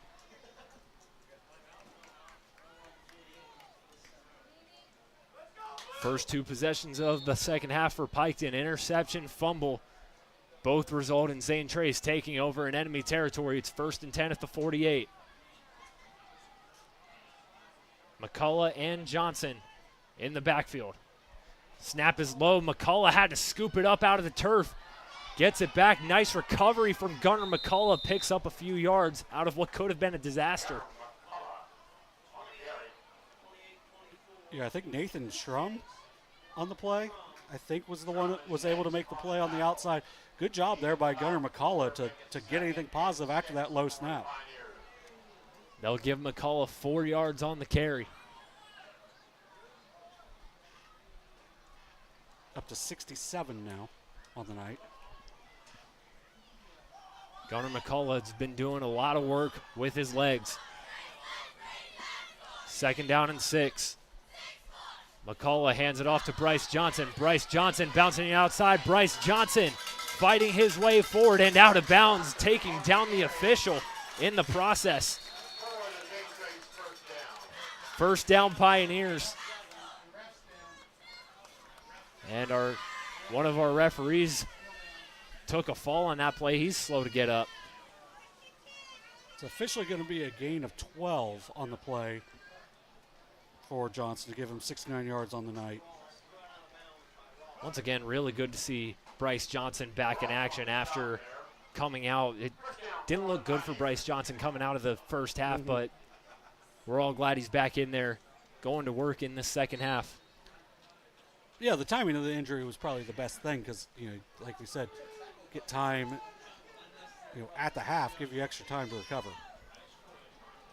That'll make it 1st and 10 at the 31.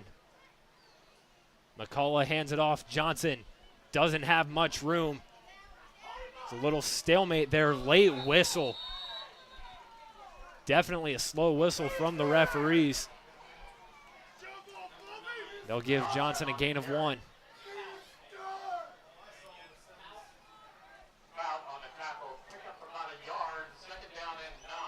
What do you think of the officials on a few of these physical plays taking their time getting the whistle? I mean, kind of with the not very good tackling, though, is you kind of keep the play going until all of the forward momentum's gone. Probably would like to see it a little earlier, but. 2nd and 9. McCullough fakes the handoff. Looking downfield, doesn't have anything. He's going to do it with his legs again into traffic. 3 defenders tried to take him down, and he picks up a few. That's a hard-nosed run for a quarterback. Gets about 4 on the play. Put him over 70 yards on the night.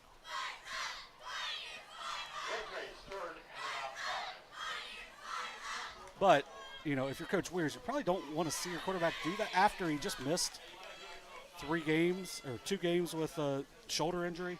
But you also love the hard-nosedness of that out of one of your better players. 3rd and 4 at the 26. Trips to the left. McCullough hands it off. Johnson through traffic. It's going to be close. Closed fist from the official signal. 4th down. 4th and very short for the Pioneers. Yeah, give him about 4 on the play. Yeah, 4th and a yard coming up.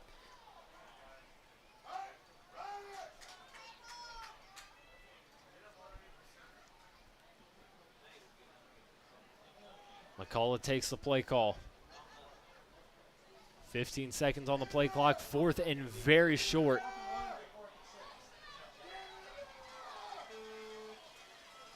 Johnson to the right of McCullough. They motion Dotson over to the right. McCullough gonna keep it himself. McCullough picks up the 1st down and shoved out of bounds. And flag is down. They're gonna get Piketon for a late hit.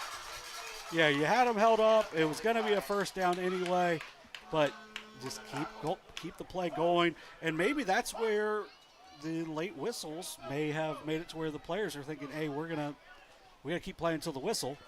But you also have to keep in mind where out of bounds is, as McCullough was 2 or 3 yards out of bounds before he got thrown down there. It's just a case of knowing where you are on the field. Yeah, that's going to be half the distance, putting the Pioneers in an even better situation here.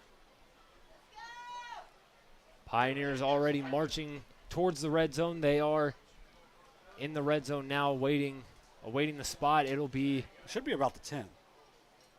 Looks like the 11. Okay.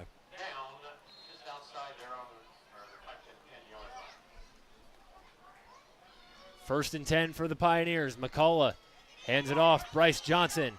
Bryce Johnson powering through defenders. Bryce Johnson taken down after a gain of a few yards. Tough run for Bryce Johnson. He gets about 5 on the play. Nice run there by Johnson. Remember, only a sophomore. He's hobbling up, coming off the field, but hopefully it's just kind of, after missing a week, getting himself back into game shape.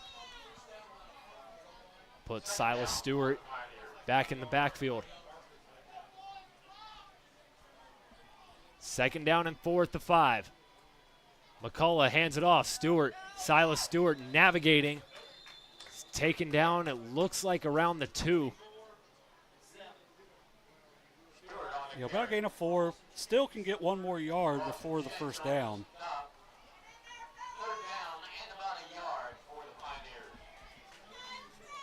Pioneers go right back. 3rd and 1 at the 2. They hand it off. Silas Stewart powers his way across the goal line. Touchdown, Pioneers. Yeah, nice hard-nosed run there by Stewart. I believe that is his 5th touchdown on the year. For the senior, that's got to feel good to put his team up by 9 here. 5th on the season, 1st of this game for Silas Stewart. Hanks back out to attempt the extra point. He's 50-50 on PATs this game.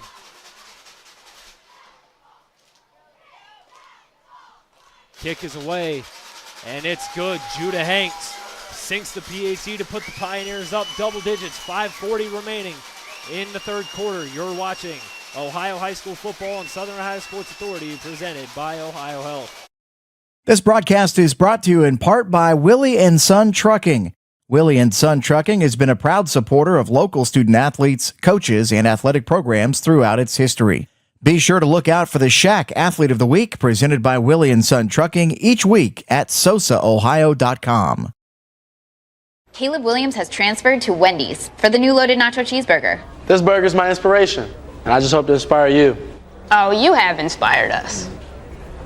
Thought we were doing names on the headband. Get it together. Choose wisely. Choose Wendy's new loaded nacho cheeseburger. Since 1853, Tomlinson Insurance has been protecting families, farms, and businesses in our community. As an independent agency, we offer personalized coverage for your auto, home, farm, and business, plus health and life insurance too. And we proudly partner with Erie Insurance to give you peace of mind with reliable coverage at competitive rates. Tomlinson Insurance. Let our history be your future. Call us today at 740-773-4181 or visit us at tomlinsonins.com. Back here at Zane Trace High School, 5:40 to go in the 3rd quarter. A 2-yard touchdown rush from Silas Stewart extends the lead to double digits. It's 23-13 for the Pioneers. Yeah, 2 turnovers to start for Piketon. They got to take care of the ball a little bit better on this possession. Hanks boots it away. Gavin Blanton down the sideline. Gavin Blanton taken down just before the 40. Good return from Gavin Blanton. Yeah, and Blanton's done a good job. He's cut the last couple kickoffs up towards the middle of the field where the blockers are. That time he goes away from them and takes it up the sideline to give the Redstreaks, I believe, their best field position of the game. Is Peyton Dotson making the tackle in coverage for the Pioneers. I'll spot the ball at the 37.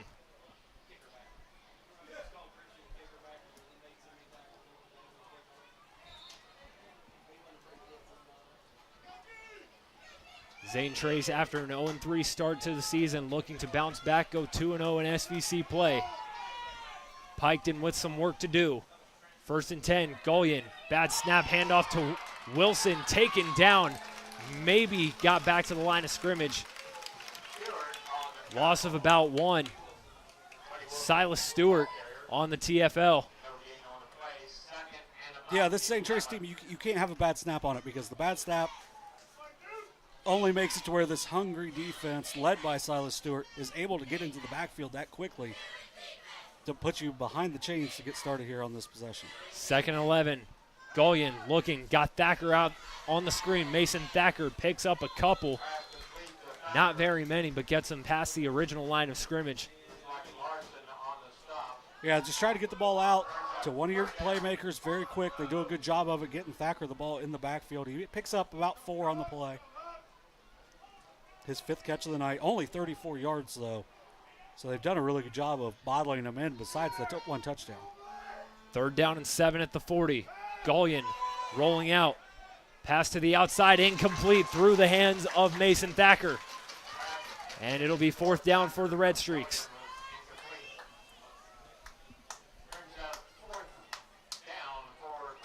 I think it's like, I know they're thinking about it. And you trust your offense here, but if you miss it here, then Zane Trace has only got 40 yards to go.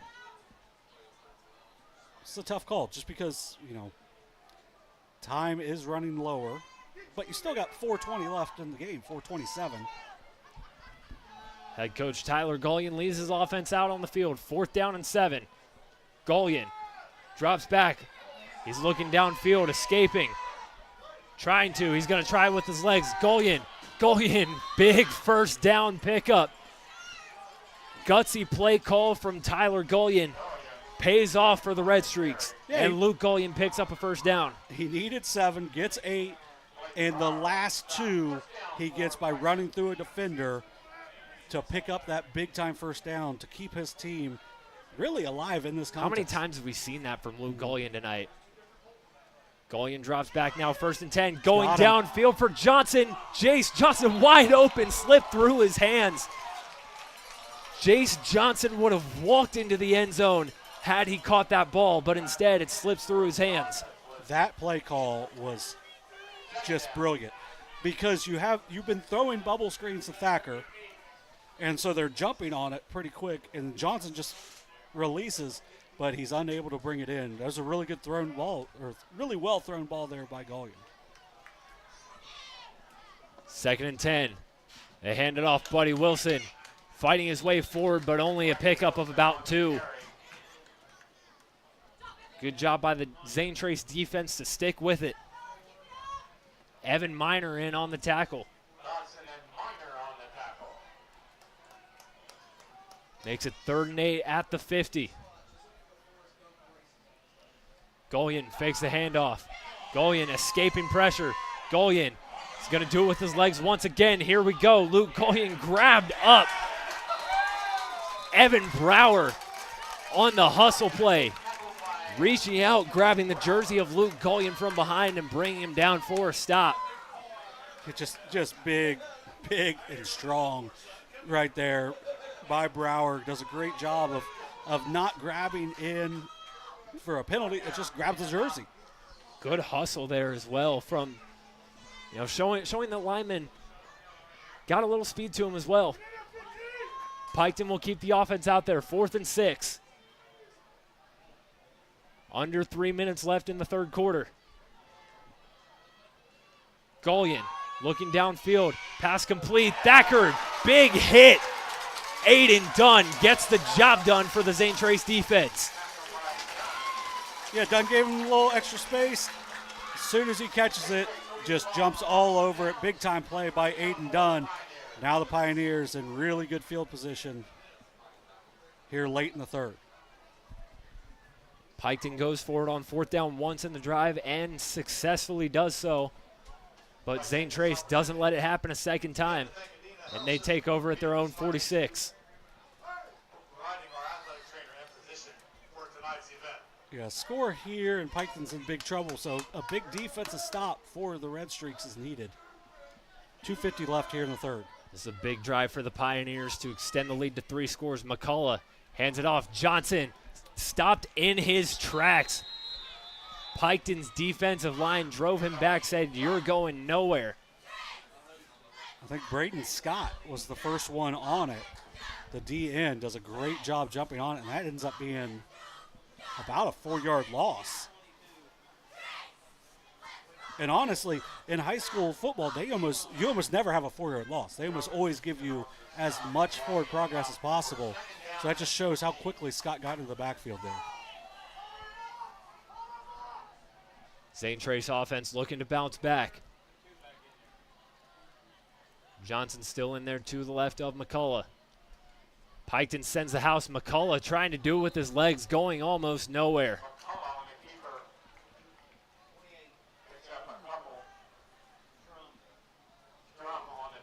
Redstreaks sent the house on the last 2 plays, forcing the Pioneers backwards.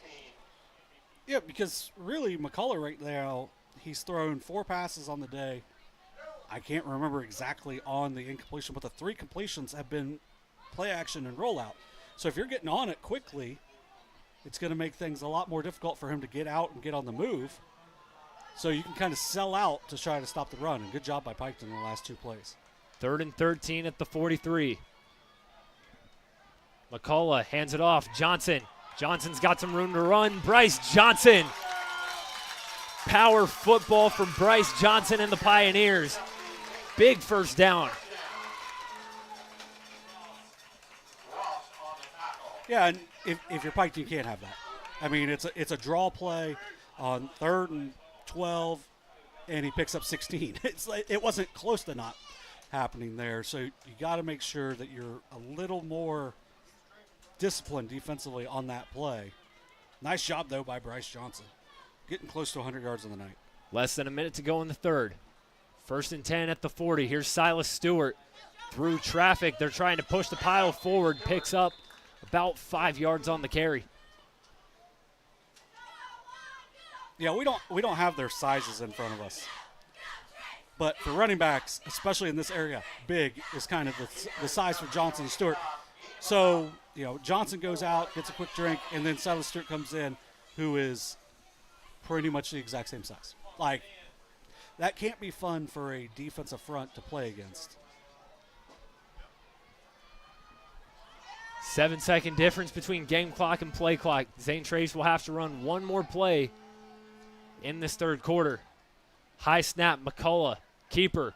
Gunnar McCullough through traffic, fights his way forward, pickup of about 1 yard. And that will bring us to the end of the 3rd quarter. The Pioneers lead by 10 and look to add to it to put this game away. 23-13 here in Kinnickinnick. You're watching the Kingston National Bank Game of the Week on Southern Ohio Sports Authority, presented by Ohio Health.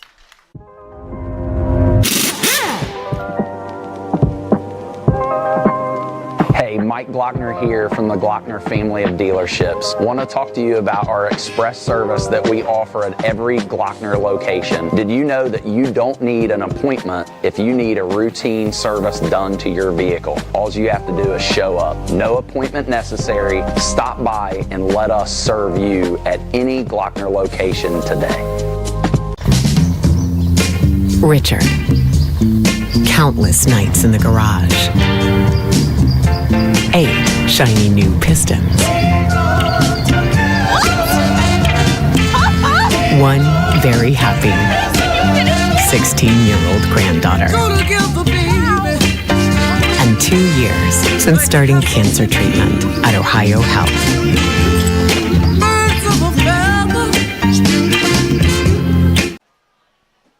Three quarters down and 1 to go from Kinnickinnick. Zane Trace out in front, 23-13 on the Piketon Redstreaks as they face a 3rd and 5 at the 35 to start this 4th quarter. McCullough hands it off. Silas Stewart trying to bounce outside, can't get there. Good hustle from the Piketon defense to limit the gain. Yeah, he needed it about 4.5, 5, gets about 1.5 yards there. 4th and 3 coming up. You've got a manageable shot. I mean, you got to go. I mean, where you're at in the field. Noah Ross making the stop on the last play for Piketon. They'll call it 4th and 4 from the 34. Trips to the left, and Aiden Dunn all by himself on the near side. McCullough rolling out. Looking downfield, he's got Cohen Larson open, incomplete. just past the outstretched arms of Cohen Larson. And the Pioneers turn it over on downs. Yeah, that was the first time they've rolled him to his left on there. Now, I know that's because of where they're at on the field, but if he's able to get his feet set, shoulders turned, he's got Larson open on that, just unable to do so. And now Piketon's got some life. Have to score on this possession, but they do have some life. Absolutely. Need to see a little urgency from this Piketon offense. They've been moving the ball, making plays, but it hasn't been quite enough to their standards. So they'll take over at their own 33. Yeah, they've thrown one ball downfield so far, and it probably should have been 6. But, you know, you have one drop, but you got to look downfield a little bit, I think, if you're Piketon here. 11-11 remaining in the ball game. Blanton motions. They hand it off to Blanton. It's a reverse. Mason Thacker down the sideline. Thacker cuts it in. Mason Thacker down the sideline. First down, Piketon. Flag down. I think we're going to get a hold way downfield. So we're going to get a first and about 7. I like Piketon going into the bag of tricks here late in the game. Down by 2 scores, got to throw everything out there. Well, I would say probably 2 of their last 5 plays have been really, really well called plays and tough to defend. That's a really tough play to defend. But you also got to make sure you're not holding downfield. Would have been a big-time play for Piketon, but still not a bad position right now. That'll make it first and about 6. They hand it off. Buddy Wilson breaking a tackle. Can't find the words to describe how well Buddy Wilson runs the ball, but another flag is down. And we're going to get a personal foul. I think we might have an ejection. An ejection, you say? Yeah, because it looked like the official on the personal foul signaled that there was a punch thrown.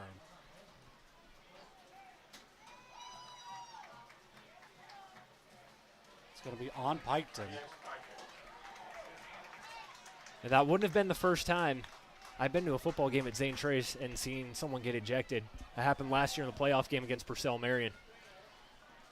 And it was a Purcell Marion player, just for reference.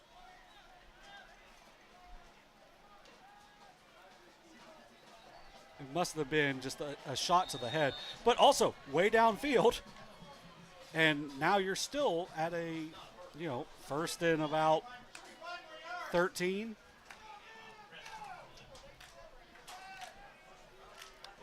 Third first down of the drive for Piketon. Gullion tried to go for Thacker down the seam, incomplete.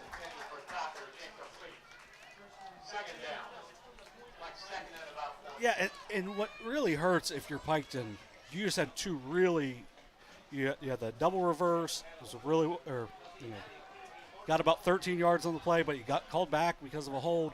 But then you get Buddy Wilson just running his tail off for about 12 yards. Gets called back because you lose your head downfield. 2nd and 13. Gullion will flip it to Wilson. Wilson tries to get to the outside. Another flag down. Somebody blocking the back.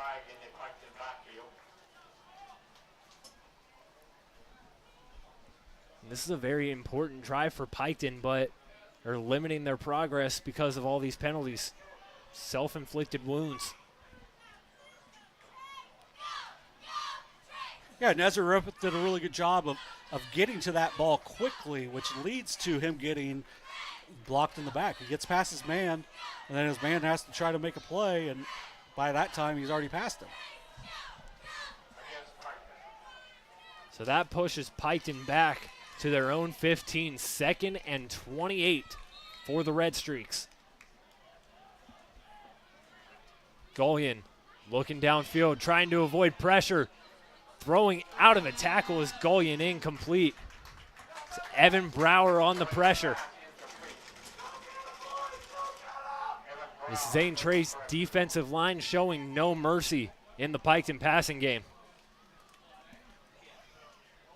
Yeah, Piketon really shot themselves in the foot so far on this drive, but great job getting in the backfield there by Brower the Browers have just been dynamic throughout this whole contest for the Pioneers. 3rd and 28. They hand it off. Here's Buddy Wilson. Buddy Wilson trying to make something happen. And a big gain, but not nearly enough for what Piketon needed. It gets about 11 on the play. But now it's 4th and very long.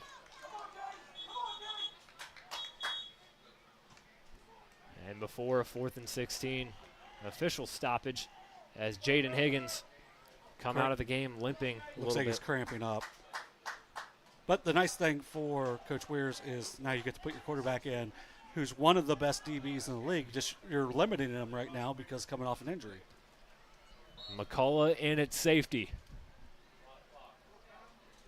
McCullough and Hartley in that defensive backfield.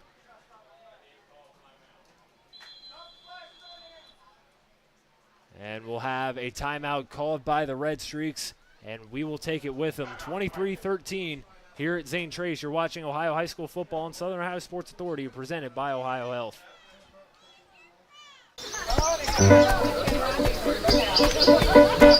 Mark. 6 months of training. 8 miles to go. A 3-way tie for almost last place. Look good in these shorts, right? And 3 years since he and his team at Ohio Health left cancer in the dust.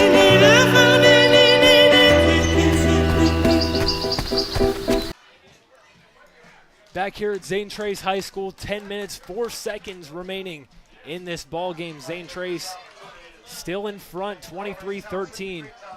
Piketon got a big defensive stop on the last possession, but some self-inflicted wounds by way of penalties have driven them backwards. Yeah, Piketon moved the ball well in their first 2 plays, but in their first 2 plays, they got 2 penalties, and then they got another penalty. So they've put themselves way behind the 8 ball here. So it's going to be a 4th and long. You've used the timeout. You're down 2 scores.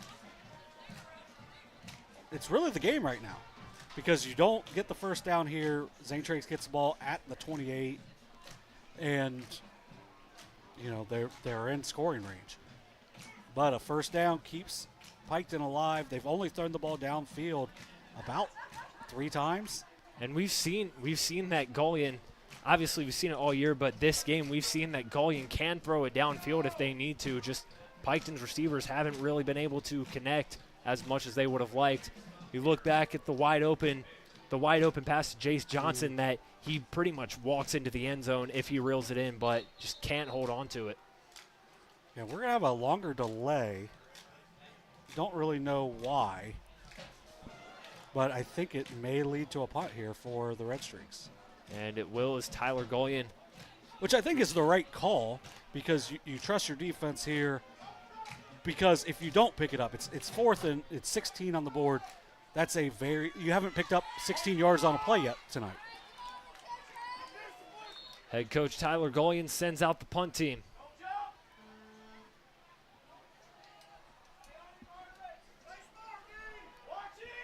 Dunn back to return for the Pioneers. Daniels boots it away. Dunn fields it at the 40. Dunn trying to make something happen. Aiden Dunn breaks free. Aiden Dunn returns to just before the Piketon 40-yard line. About a 19-yard return there for Aiden Dunn. And smart play by Zane Trace to not even go after and try to block that. You just go into, set up a really nice return. Set up a nice return. Good job by Aiden Dunn, who, like we said, is dynamic. He's only got 1 offensive touch on the day, but he's done a really good job in special teams of getting them positive yardage on any punt or kickoff. Now the return from Dunn will set his team up at the 40-yard line. Zane Trace looking to put it away with 9:52 to go. And we have a shoe tying. Yeah, yet another stoppage in play here. We're all set to go. Zane Trace has it at the 41. Put away drive at stake for the Pioneers. High snap. McCullough hands it off. Johnson Bryce Johnson got some room. Bryce Johnson down the sideline. Bryce Johnson into the end zone. Touchdown, Pioneers! Exclamation point. Third touchdown of the night. That one from 41 yards for Bryce Johnson. Correction. Flag down. We're going to not have a touchdown. Just kidding. We're going to have a crackback block. Penalty wipes 6 points off the board for Zane Trace. Well, and then just like for Piketon, like the flag is at the 31. He was outside and not going to be touched downfield. So that's just being undisciplined. Situational awareness is key in this game, especially on those big plays. You just got to let your guy score.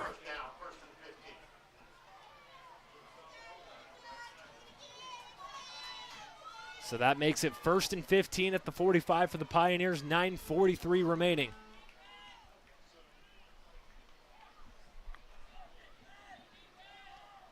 Dotson will motion over to his right. McCullough hands it off. Johnson once again. Johnson trying to get to the outside. Johnson powering through traffic. Pickup of about 6.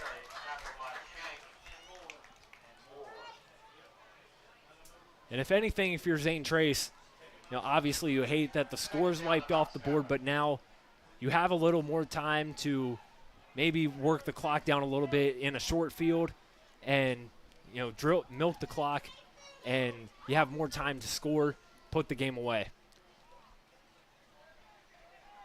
was a weak call. Went back and watched it a couple times. 5 seconds on the play clock. 2nd down and 8.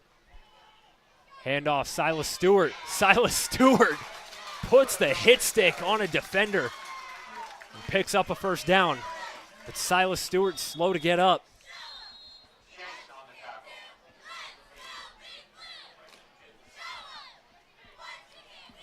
We'll have an injury stoppage here. Silas Stewart. Well, I'll say this, it's hot. And Stewart's been on the field most plays of the night, so I think we're just getting another cramp on the play. But, yeah, you mentioned it. Stewart just putting his head down, running super hard there. He's up to 78 yards on the night. Big thing for Zane Trace. We talked about it a little bit in the preseason. They were trying to move the ball through the air a lot. Tonight, Stewart, 78 yards. Bryce Johnson, 97 yards. Gunnar McCullough, 78 yards, all on the ground. Maybe you didn't have a lot of experience coming back up front, but you got some nasty runners, and your guys are developing throughout. And I guess maybe in week 1, we probably should have had an idea that this Zane Trace team was going to be pretty good. You lose Gunnar McCullough on the second possession. I think it was the first play of the second possession. Yeah. So then they had to completely change what they were doing. They get down big to a good Logan Elm team, and then they have a chance late in the game. Yeah, I was it's a really good Logan Elm team, and they had a chance without a quarterback, without being able to throw the ball. Yeah, and I mean, I was here for that game week 1. Zane Trace didn't attempt a pass in the entire first half because they didn't have a quarterback. They were really limited on what they could and couldn't do. And the second half, things finally start to click. They have a chance to win that game against Logan Elm. Yeah, who's off to a 3-1 start, really good start for them, and just shows the talent this Zane Trace team has. 1st and 10 at the 28. McCullough hands it off to Johnson. Bryce Johnson weaving through defenders, breaks a tackle, ball stripped. Zach Hanna stripped it away from Johnson, taking it down the sideline into enemy territory. And just like that, Piketon still alive with 8:44 remaining. And you're running so hard all game, but late in the game, they're going to try to rip the ball out, and Zach Hanna just rips it out right there. The senior does a great job of getting possession of it after he ripped it out and picking up about 25 yards. And once again, Piketon has found their way to stay in this game, and they do it on the defensive side of the ball, which is something they couldn't do last year. So I know we haven't said his name a whole lot, but Zach Hanna has been all over the field on that defensive side of the ball for the Redstreaks. 1st and 10 at the 50, low snap. Gullion looking downfield, steps up. Gullion still searching down the sideline, incomplete. Thacker couldn't haul it in on the sideline. It would have been a huge pickup for the Redstreaks. And that's tough because Thacker did a good job of getting himself open against the zone there, just unable to concentrate on that, as that was a pretty darn good throw for Luke Gullion. You got to pull that in if you're the senior receiver.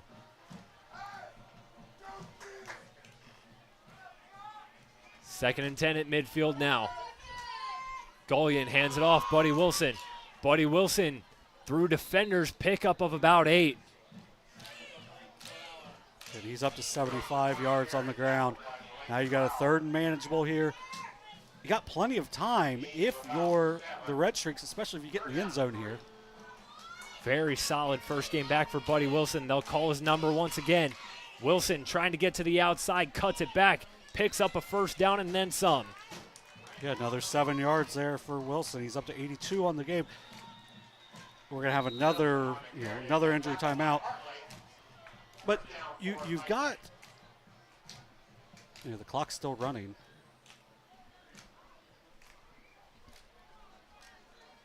Yeah, I would think that they are going to, that should be about 13 seconds if they were paying attention to that. They will put the time back on the clock. I'd say that's about right. Yeah, so we're going to go back up to 8:05. But you mentioned, Buddy Wilson, his first game back, but he just there's not a lot. It's kind of weird because it's the lateral quickness doesn't seem to really be there. But as soon as he cuts, it's explosive. So it's kind of square square routes on his runs. But as soon as he gets a step, you're in trouble. That's why he has multiple 99-yard touchdowns in his career. And he's getting close to 2,500 career yards, which I can't imagine there's in the last 40 years, especially the last 20 years as high school football has changed a good bit, how many people in this area have done that. So Piketon's had a long football tradition. They've had some really good coaches there. Coach Hinton was there at one point. Coach Gullion's dad. It's a really proud program down there. Had the really good season 3 years ago, went undefeated in the regular season, won the gold ball. Piketon looking to get back to that height this season. Gullion keeps it himself, doesn't get much. Bryce Johnson and Hudson Williams in on the stop. Got to give him one there.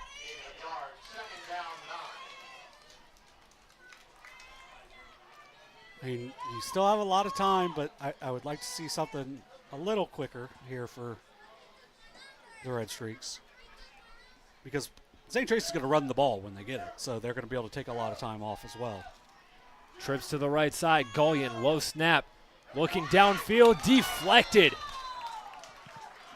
Cohen Larson making the play there, almost picked it off. And that'll make it 3rd and 9 for the Redstreaks. The last 7 pass attempts for the Redstreaks, they have completed 1 for 2 yards. It's been a lot of zone right now for Zane Trace, which you don't see much of, to be honest, in this area. And they've done a really good job as Cohen Larson just drops back in his zone and jumps that route and is able to deflect it. Get a valuable pass defense there for the senior.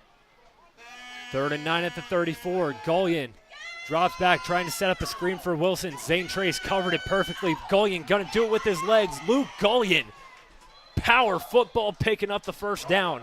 I think he's gonna be short. I think he might have got there, but he's gonna be marked short. That's hard to tell from our angle. They're going to mark him just short. Still, what a run from Luke Gullion. Yeah, he cuts it upfield, runs through a man. Now we got a 4th and inches. Piketon going hurry up. Gullion going to do it himself again. Gullion pushing the pile forward is the Redstreaks. And they pick up a first down. Good awareness by the Piketon O-line to move that pile forward, giving Luke Gullion that first down.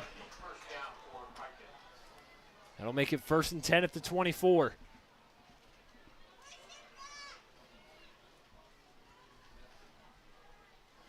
Golian hands it off, Buddy Wilson. Buddy Wilson outside, makes a man miss. Buddy Wilson taken down inside the 10. Redstreaks knocking on the door. 99 yards now for Buddy Wilson. Just when it looked like Piketon might have been dead in the water, they get the ball back, and they're on the doorstep of the end zone. Here's Wilson again. Picks up a few more yards, and Zane Trace is saying they have the ball. We're waiting the official ruling. There's a pile. Oh, the suspense is killing me. Now they're going to say Piketon still has it. Second down. Zane Trace was certain that they had the ball.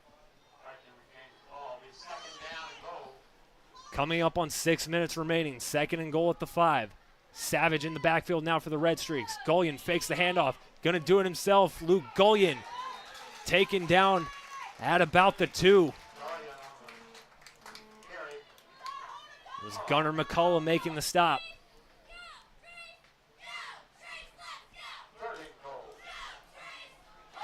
They'll officially say it's a gain of 2. It'll be third and goal at the 3.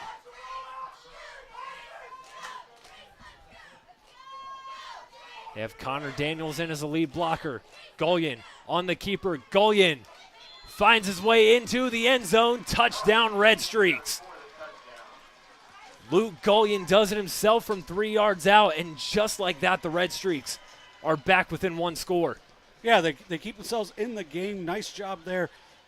When the passing game wasn't working, they're able to do it on the ground, and really a lot of Luke Golian there where he rolls out and is able to cut the ball upfield when that screen pass was blown up, keeping themselves in this game. Leith out to attempt the point after. Pretty good snap. Kick is away, and it's good.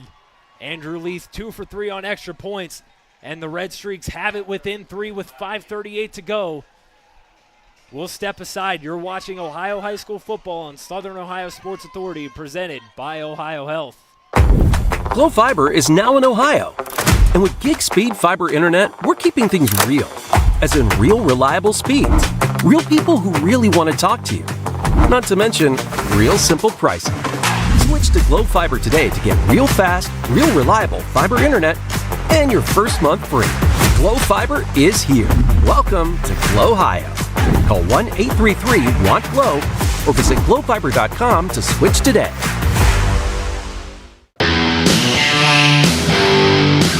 Kimberly. Tons of practice. One chop away from a black belt.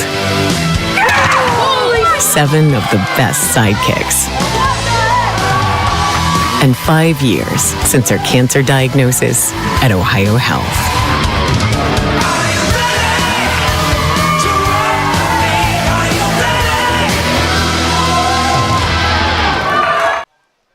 5:38 to go here in Kinnickinnick, and we've got a brand new ball game. Zane Trace had the ball looking to put it away, but the Piketon defense gets a turnover, and it leads to another Redstreak touchdown courtesy of Luke Golian. 23-20 Pioneers lead. As Leith boots it away. Fielded by Dunn at the 15. Aiden Dunn trying to go behind his blockers and return to about the 38-yard line of Zane Trace. Flagged down after the return. And that could be really bad because I think this is going to be on Piketon. It was definitely 2 players going at it, and it may have been the second man caught on it. That's not what you want to see at all if you're Zane Trace. Aiden Dunn hobbling off the field after the return.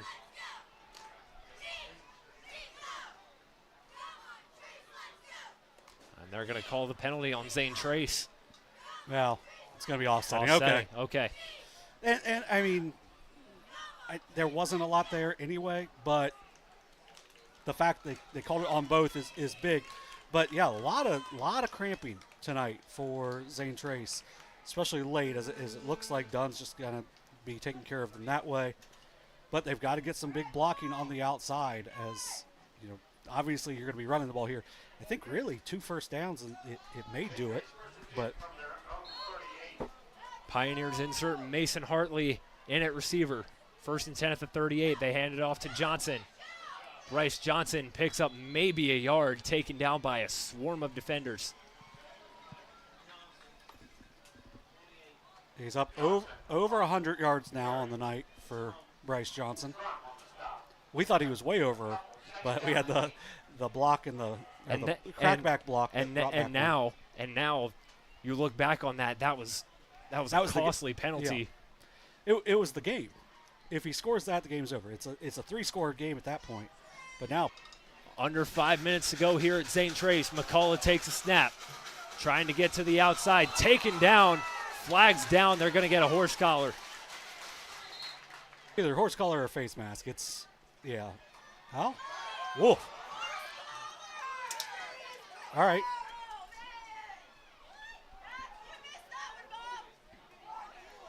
Oh, definitely. Now, this is what I'll say. The official that was directly in front of it did not get his flag out. Interesting. So maybe it was a clean tackle, but it looked high and it looked rough. But at the same time, once again, it was right in front of that official. There's a reason why we're up here in the press box and not down in a striped shirt on the field. I would not want to do that job. Me neither. So that makes it 2nd and 18 at the 30. McCullough hands it off to Johnson. Bryce Johnson trying to move forward, but he can only do so much. Taken down yet again by a swarm of defenders. The ball was ripped out, but I think it's going to be... Gavin Blanton said he came up with the ball. And they're going to say that Bryce Johnson was taken down beforehand. I'd like to see just keep it on the ground, but I'd also like to see Silas Stewart in the game right here. I think definitely putting a new face in that backfield might. Well, or if you have a way to get 2 backs in there. Yeah. 3rd and 14, high snap. McCullough trying to do it himself. Miscue on the handoff, and Piketon takes advantage, stopping McCullough in his tracks. Yeah, if you throw a Stewart in, then you at least have to consider that. Or you put a big dude in to block in front, but they're not able to pick up anything there. Piketon, unless I just go pure. I'm not going after this at all if I'm Piketon, because you get a roughing, the game's more or less over, and you're going to get the ball in a decent field position here. The Pioneers send the punt team out. Wade Fout back to return for the Redstreaks. Landon Robinson sends it away. Good punt. Fout fields it, gets almost nowhere on the return. And who makes the play? The quarterback, Gunnar McCullough, is a gunner on the play in more than one way. Big time play there by the junior quarterback to get downfield. And I think that's probably somewhere where Aiden Dunn is, but with him being out cramping, now you make a change. I don't know the distance for Leith that he would need on the field goal, but I think if you're Piketon with the not great snaps you've had, I think you're still trying to get for 6 here. But you got to go 72 yards in 2 minutes, 55 seconds. 1st and 10 at the 28. Piketon looking to tie it or take the lead. Gullion surveys the field, rolling to his left. Pass intended for Blanton, incomplete, through his hands. Flag is down. I think they're going to say defensive call. Yeah. Dean at this stage in the game. Yeah, and like I said, if he catches that, he's not defenseless. So the fact it hits off his hands, Yeah. You can't just, you're still playing football. Unless they said he launched, which from here it didn't look like it, but like you said, we're very far away. It looked like he was just in his natural motion. Mm-hmm. Like there was no stopping what he was getting ready to do. 1st and 10 at the 45. Buddy Wilson brought down in the backfield. Zane Trace's defense. Huge tackle for loss. Blake Brower and Hudson Williams in on the stop. Yeah, Hudson Williams had a nice game. Had the interception to start this half. and then makes a big play there in the backfield. Loss of 3. 2nd and 13 at the 42. Gullion looking downfield. Pass complete to Thacker, who goes down immediately. Yeah, not bad. I mean, you just picked up about 7. It'll make it 3rd and 7 at the 48.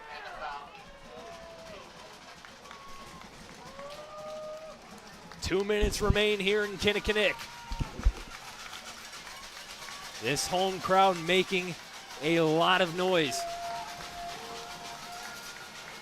Big 3rd down, Gullion looking, pass complete, Zach Hanna. Zach Hanna fights his way forward for a 1st down.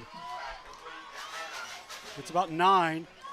Nice pass and catch. Get it to one of your big playmakers. Good job just getting the 1st down. 1:42 to play. You got plenty of time, especially where you're at on the field if you're Piketon. 1st and 10. Gullion drops back, tried to swing it out to Buddy Wilson. Little too close for comfort. Cohen Larson was in the vicinity. Yeah, they've done a really good job of taking away anything to get Buddy Wilson the ball in the flats. On that, I'd almost rather just see the handoff there to Wilson, just let him make the play, because with this zone defense that the Pioneers have played, it just pretty much eliminated that completely. That'll stop the clock with 1:35 to go. Piketon looking to advance to 4-1 on the season.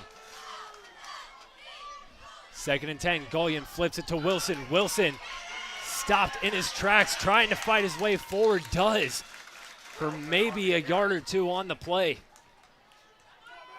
That is a heck of a 1-yard gain as Ezra Rippeth jumped that thing in the backfield, but he's able to slip the 1st tackle and is able to get a yard out of it. 3rd and 9 at the 42. Gullion fakes the handoff. Looking downfield, Blanton is wide open on the far side, and Gullion doesn't see him, taken out of bounds. Silas Stewart on the tackle, and it's 4th down. Yeah, it would have been a long throw to that opposite side of the field, but like you said, he was wide open as the zone had kind of shifted a little bit.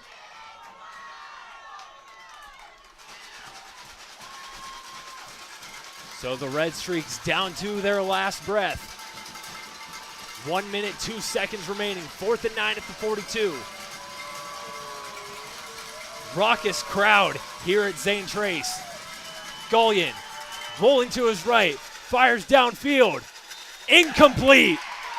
And Zane Trace takes over with 55 seconds left. And it's done on the coverage.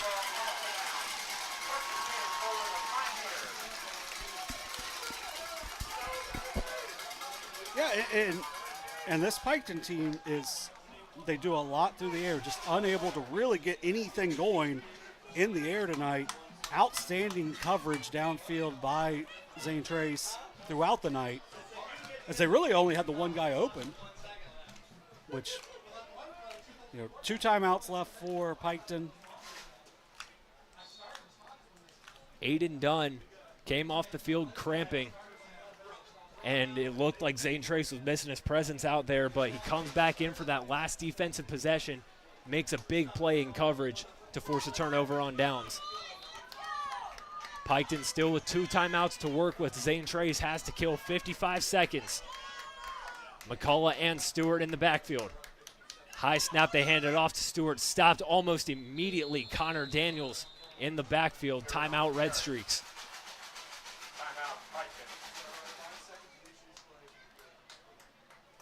Still able to get 5 seconds off the clock, and that's where you don't see like the 10th of a second or anything, but kind of a high snap there. I don't know. I don't think you deal with a handoff here. I think you almost snap it. Maybe you don't go down immediately, but just make sure you're not getting the ball ripped out. 50 seconds remain. Barring a miracle, Zane Trace on its way to its 2nd consecutive win and a 2-0 start in SVC play. Yeah, this would be a quality win for them, especially with making some of the mistakes they've made. But, this is a team that should be very run heavy. And they've done a really good job of it tonight. Defensively, they've done a good job of eliminating what Piketon does well.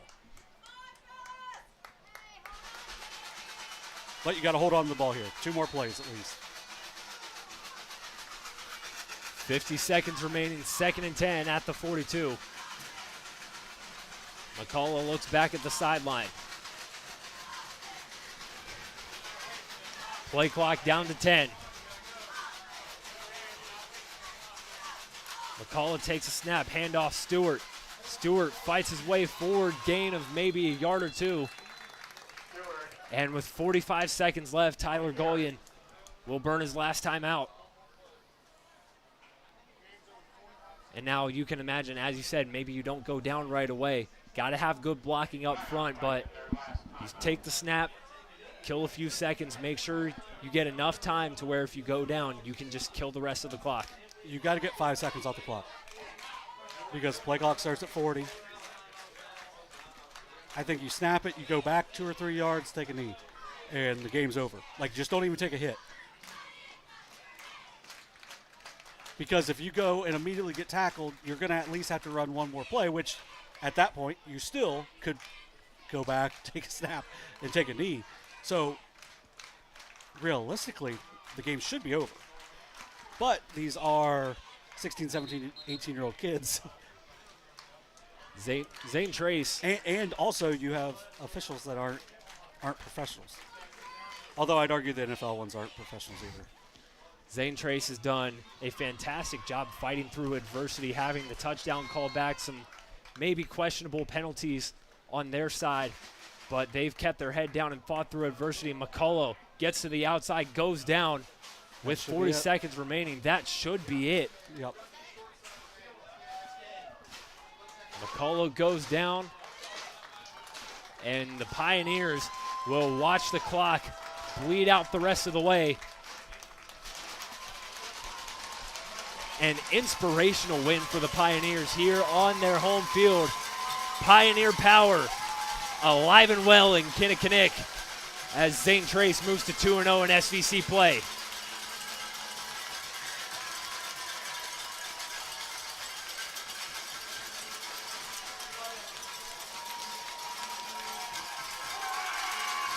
Clock at 000, and this one is official. Put a win in the books for the Pioneers.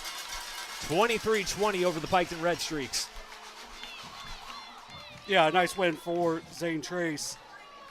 Doing a good job running the ball, taking care of the clock there, especially late, and making just enough plays. I mean, you make the play at the end of the half, you get the field goal, and that's the difference in the game, is they're able to they had 7 seconds left in the first half. They run a nice play, some levels on it. Dotson makes a play, gets out of bounds with a second left. Judah Hanks makes the 32-yard field goal, and that's enough to get the win. Your final score, once again, 23-20, Zane Trace over Piketon. We'll step aside briefly and come back and go over game stats and talk about both teams going forward the rest of the season. You've been watching the Kingston National Bank Game of the Week on Southern Ohio Sports Authority, presented by Ohio Health. Mark. 6 months of training. 8 miles to go. A 3-way tie for almost last place. Look good in these shorts, right? And 3 years since he and his team at Ohio Health left cancer in the dust.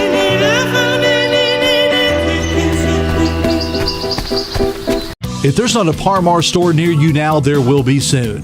That's the slogan, and that's what we believe at Parmar stores. From groceries to gas and all the other stuff you need, Parmar has it. Download the Parmar app for even more savings, and don't forget the Parmar Rewards Card too. We also believe in being a big part of your community, so look for us at the ball game or wherever you are. Shop us today, like us on Facebook, Instagram, Twitter, and remember, if there's not a Parmar store near you now, there will be soon.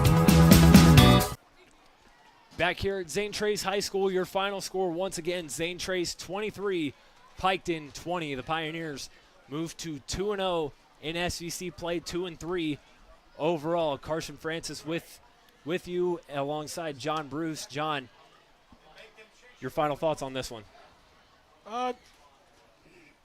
Sometimes not the prettiest, and especially the second half. The first half, you had, pretty excellent play where there's no turnovers and whatnot, and then each team really kind of didn't give the ball away. I mean, there's a couple really nice plays, but the game's pretty much over at that point if you hold on to it. A lot of really big-time coachable things that both teams can look at. But I think for a Week 5 game, two teams that, let's be honest, there's a top and a bottom in the SVC. These are two of the top 4 teams in the SVC. And to see, this is what you want to see. When the top 4 teams play each other, you want to see a 3-point game. You want to see it come down to play than the other. I really liked what Zane were looking for there. They only threw 5 passes throughout the game. So you run the ball. This Zane Trace team, if they're fully healthy, is going to be really tough to beat because, Johnson clearly wasn't fully healthy tonight. And he runs 19 times for 108 yards. And he hobbled multiple times in the game. Silas Stewart, 15 rushes, 80 yards in the game. 16 rushes for 75 yards for Gunnar McCullough. It's just, and that's without mentioning he can do in the passing game if he gets to play. But really, one of the big plays of the game was Peyton Dodson. He had one catch for 33 yards coming into the game. He had one catch, 13 yards, gets out of bounds, sets up Judah Hanks. When you have that field goal kicker, you can play for that at the end of the half. Some of the team Trace again moves to 2-3 overall, 2-0 in SVC play after an 0-3 start to the season. As for the Redstreaks, they fall to 3-2, 1-1 in SVC competition. We don't know where we're going to be next week. I wouldn't be shocked if we're down at Piketon to see the Redstreaks take on a Uniota team that will come in at 2-0 in the league. And I would expect a similar matchup. Now, Uniota does not run the ball very well. So that could be a big difference because that's something that Zane Trace does very well. On the night, through the air, he also had 18 rushes for 74 yards. Buddy Wilson, I don't have it. I think he was 20 for 100. Just overall, Zane Trace did a really good job of limiting Mason Thacker. He had 7 catches in the game, but only one of them was for more than 8 yards. So just overall, just a good high school football season. It's hard to believe. Yeah, and, one of the things that, we really appreciate is being able to get out here and to do these games. And, Zane Trace, athletic director. Yeah, absolutely.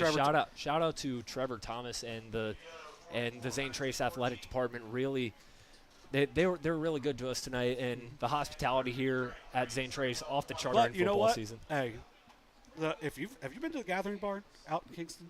I don't know if I've ever been there myself, but it's super nice. So I think if you get a chance to book the Gathering Barn, you got to do it. So maybe that's the only time. Yeah. But yeah, a really nice venue out there in Kingston, and it's a we appreciate you stepping in this week, Carson. It's nice to have multiple people that can do this. And, Jacob Wise helps us with getting the computer set up. Dewey, at the wedding, helped us get set up for this game as well. So he was on FaceTime with us, 30 minutes before the game. Yeah. So, it's a team effort at Southern Ohio Sports Authority. We appreciate all of our sponsors, Glockner, Glow Fiber, Ohio Health, Parmar, Wendy's, Willie & Son, Tomlinson Insurance. And we just appreciate all the help that we get, and makes this fun for us. And last but not least, we want to thank you all for spending your Friday night with us here from Zane Trace. One more time, the Pioneers move to 2-0 in SVC competition. They take down the Piketon Redstreaks 23-20 from John Bruce, Kenneth Hay, Jacob Wise, Dewey Daly, and all of us here at Southern Ohio Sports Authority and all of our great sponsors. I am Carson Francis. Thank you for tuning in to tonight's Kingston National Bank Game of the Week on Southern Ohio Sports Authority, presented by Ohio Health. Enjoy the rest of your night.